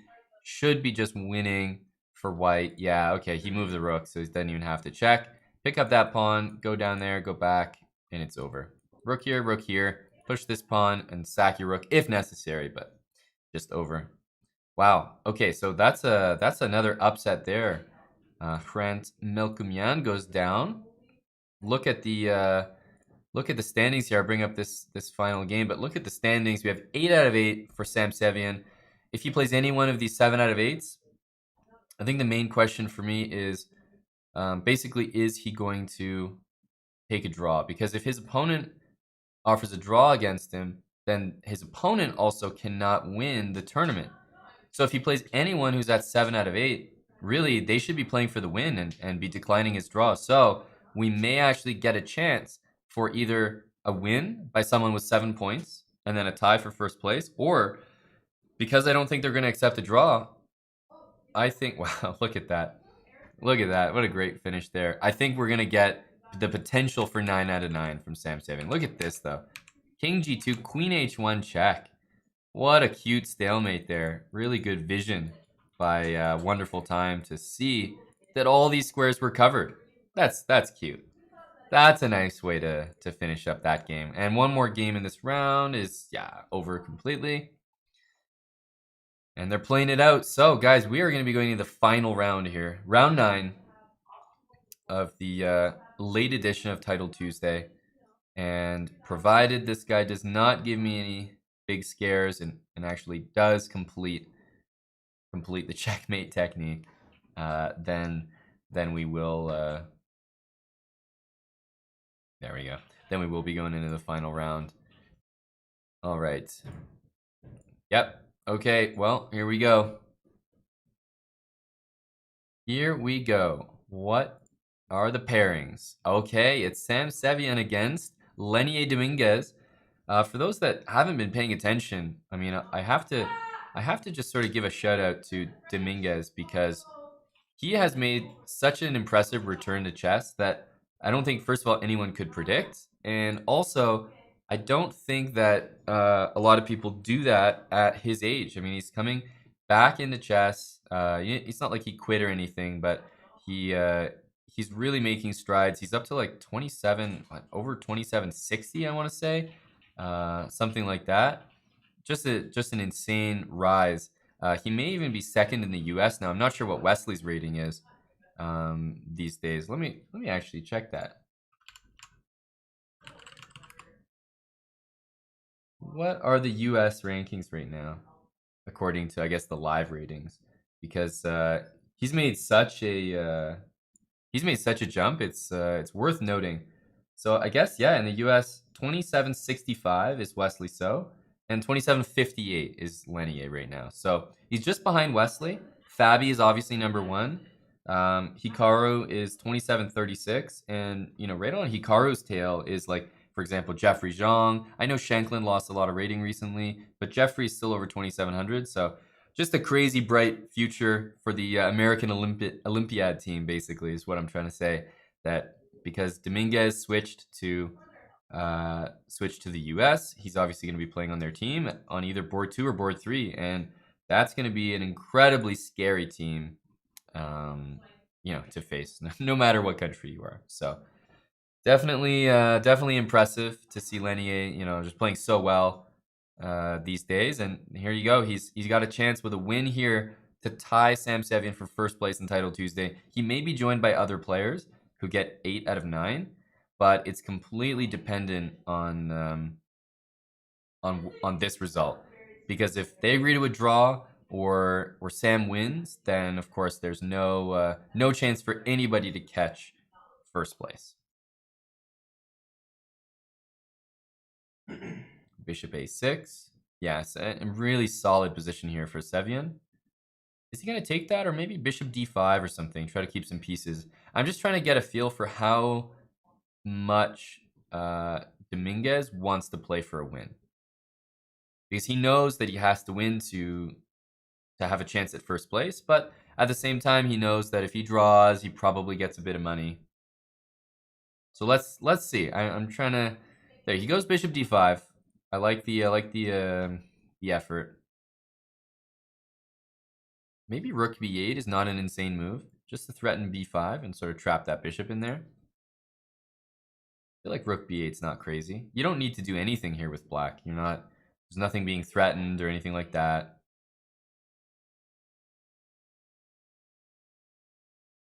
Maybe rook ab8. Yeah, just get a move in there. Sam Sevian, for those that don't know, not only... Oh, he does it. Hey, look at me calling super GM moves. Not only is he pretty active on Chess.com, but you may have seen him recently competing in the Puzzle Battle World Championship. Puzzle Battle World Championship. So if you have been watching Chess.com, Chess TV recently, the tons of broadcasted shows that Chess.com's been putting on with prizes, Puzzle Rush World Championship is one of them, and he was recently on that stream facing off there. So he was on camera recently. Knight d4. If I was in Lenier's shoes, do I take the draw for a small prize or go for broke? Well, the thing is, if I was in Lenier's shoes, I was discussing recently that my best performance in Title Tuesday has been a top 10 finish.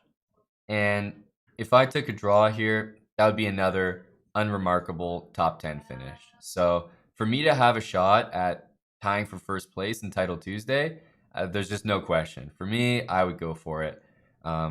The thing is, that the helpful thing is that my openings in my chess is so bad that it's really hard for me to just have a grandmaster draw with people, because probably the other guy I'm playing, he's looking for a GM draw. He's like, okay, we'll just play 10 moves of theory, agree to a draw. My theory's so bad, I make it to like 8 moves, and my opponent has a winning position. They're like, dude, sorry, man, I'm gonna have to play on here.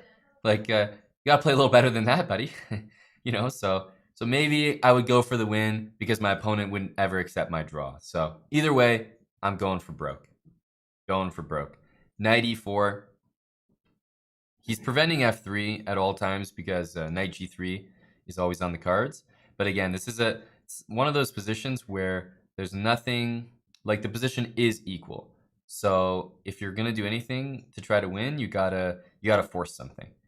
You gotta force something, or you gotta wait till the time gets really low.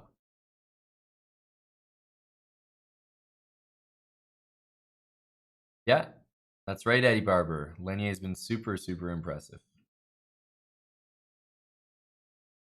Okay, queen c7 played, rook e1. I mean, white's just making quick moves as well.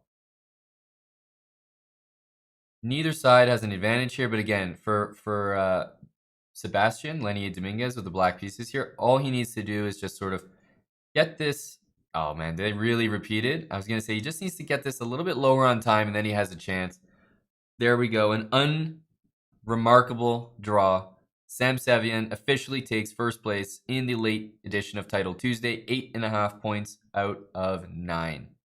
So Lenier, 7.5 out of 9. He will take at least third place, I want to say. But let's have a look at some of the matches that are going to affect the prize money. Let's see here. Not a good looking position here for Alexienko. And what else? I think does Firouzja have a chance, or his opponent I think has a chance. Vasily Korchmar is at 7 points. So these are the two games we got to watch, and oh my goodness. Guys, Firouzja is up 2 minutes. What the hell is going on here? I don't even know if he's winning, but he's up 2 minutes. What is he, down a pawn? Yes, he's down a pawn here. But look at that time. That's insane. So he's up a ridiculous amount of time. Is he going to be able to win just off that? We'll have to see. Is he going to take? Take and like h5, bishop e3. He's got some tricks. Yeah. h5. Firouzja takes, forces king takes. There's bishop e3. There's also queen b8. Trying to get in from that way. And if the king goes back, knight h5. There's some knight h5 stuff. There's also bishop here. I don't know. Trying to invent some stuff here.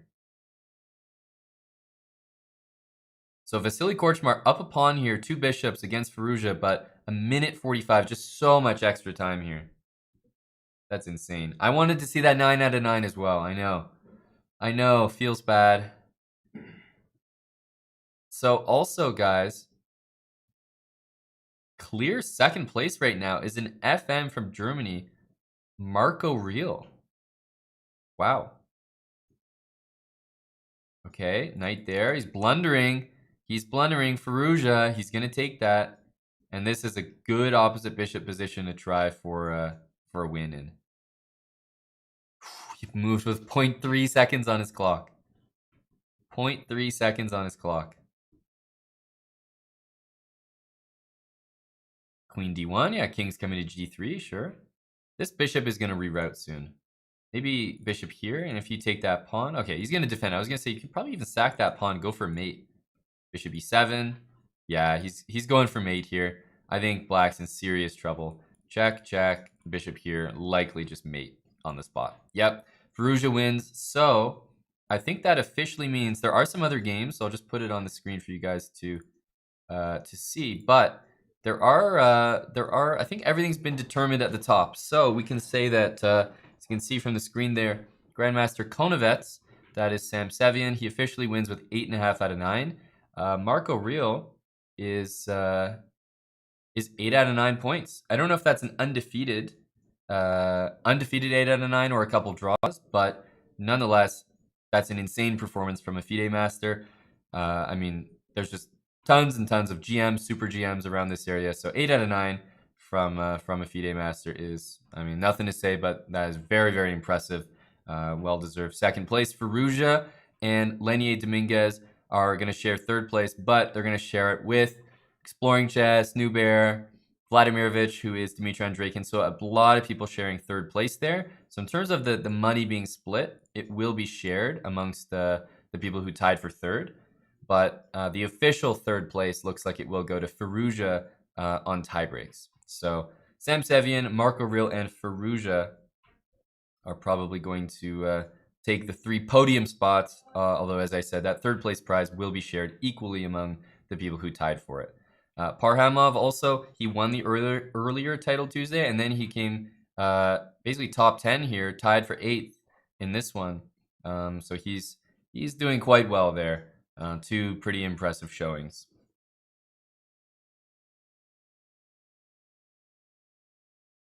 Takes. Yeah, let's bring that king over, and this should just be a dead draw. Nothing really happening here. Yeah, you can play this, and at this point, I don't think it even matters what move you make. All the moves draw. It really doesn't matter. Because even if you get outflanked here, that way somehow, you go king up, and you just move your pawns and basically trade them all. Yeah, king there is fine. That's a funny move, but okay. Just bring your king back. A5, there you go. Undefeated for Marco. That's very impressive. 2 draws and, wow, 7 wins for 8 points out of 9. There you go. So this one will be a draw. We're just sort of checking the final games that are in progress here. Is this one a win? Absolutely. I want to say yes. Based on the king getting that pawn, yes, this should definitely be a win. And okay. Not even close. Bishop e5, just for safekeeping there. Yep, take that pawn. And there you go. So Krikor is going to finish the tournament with a win.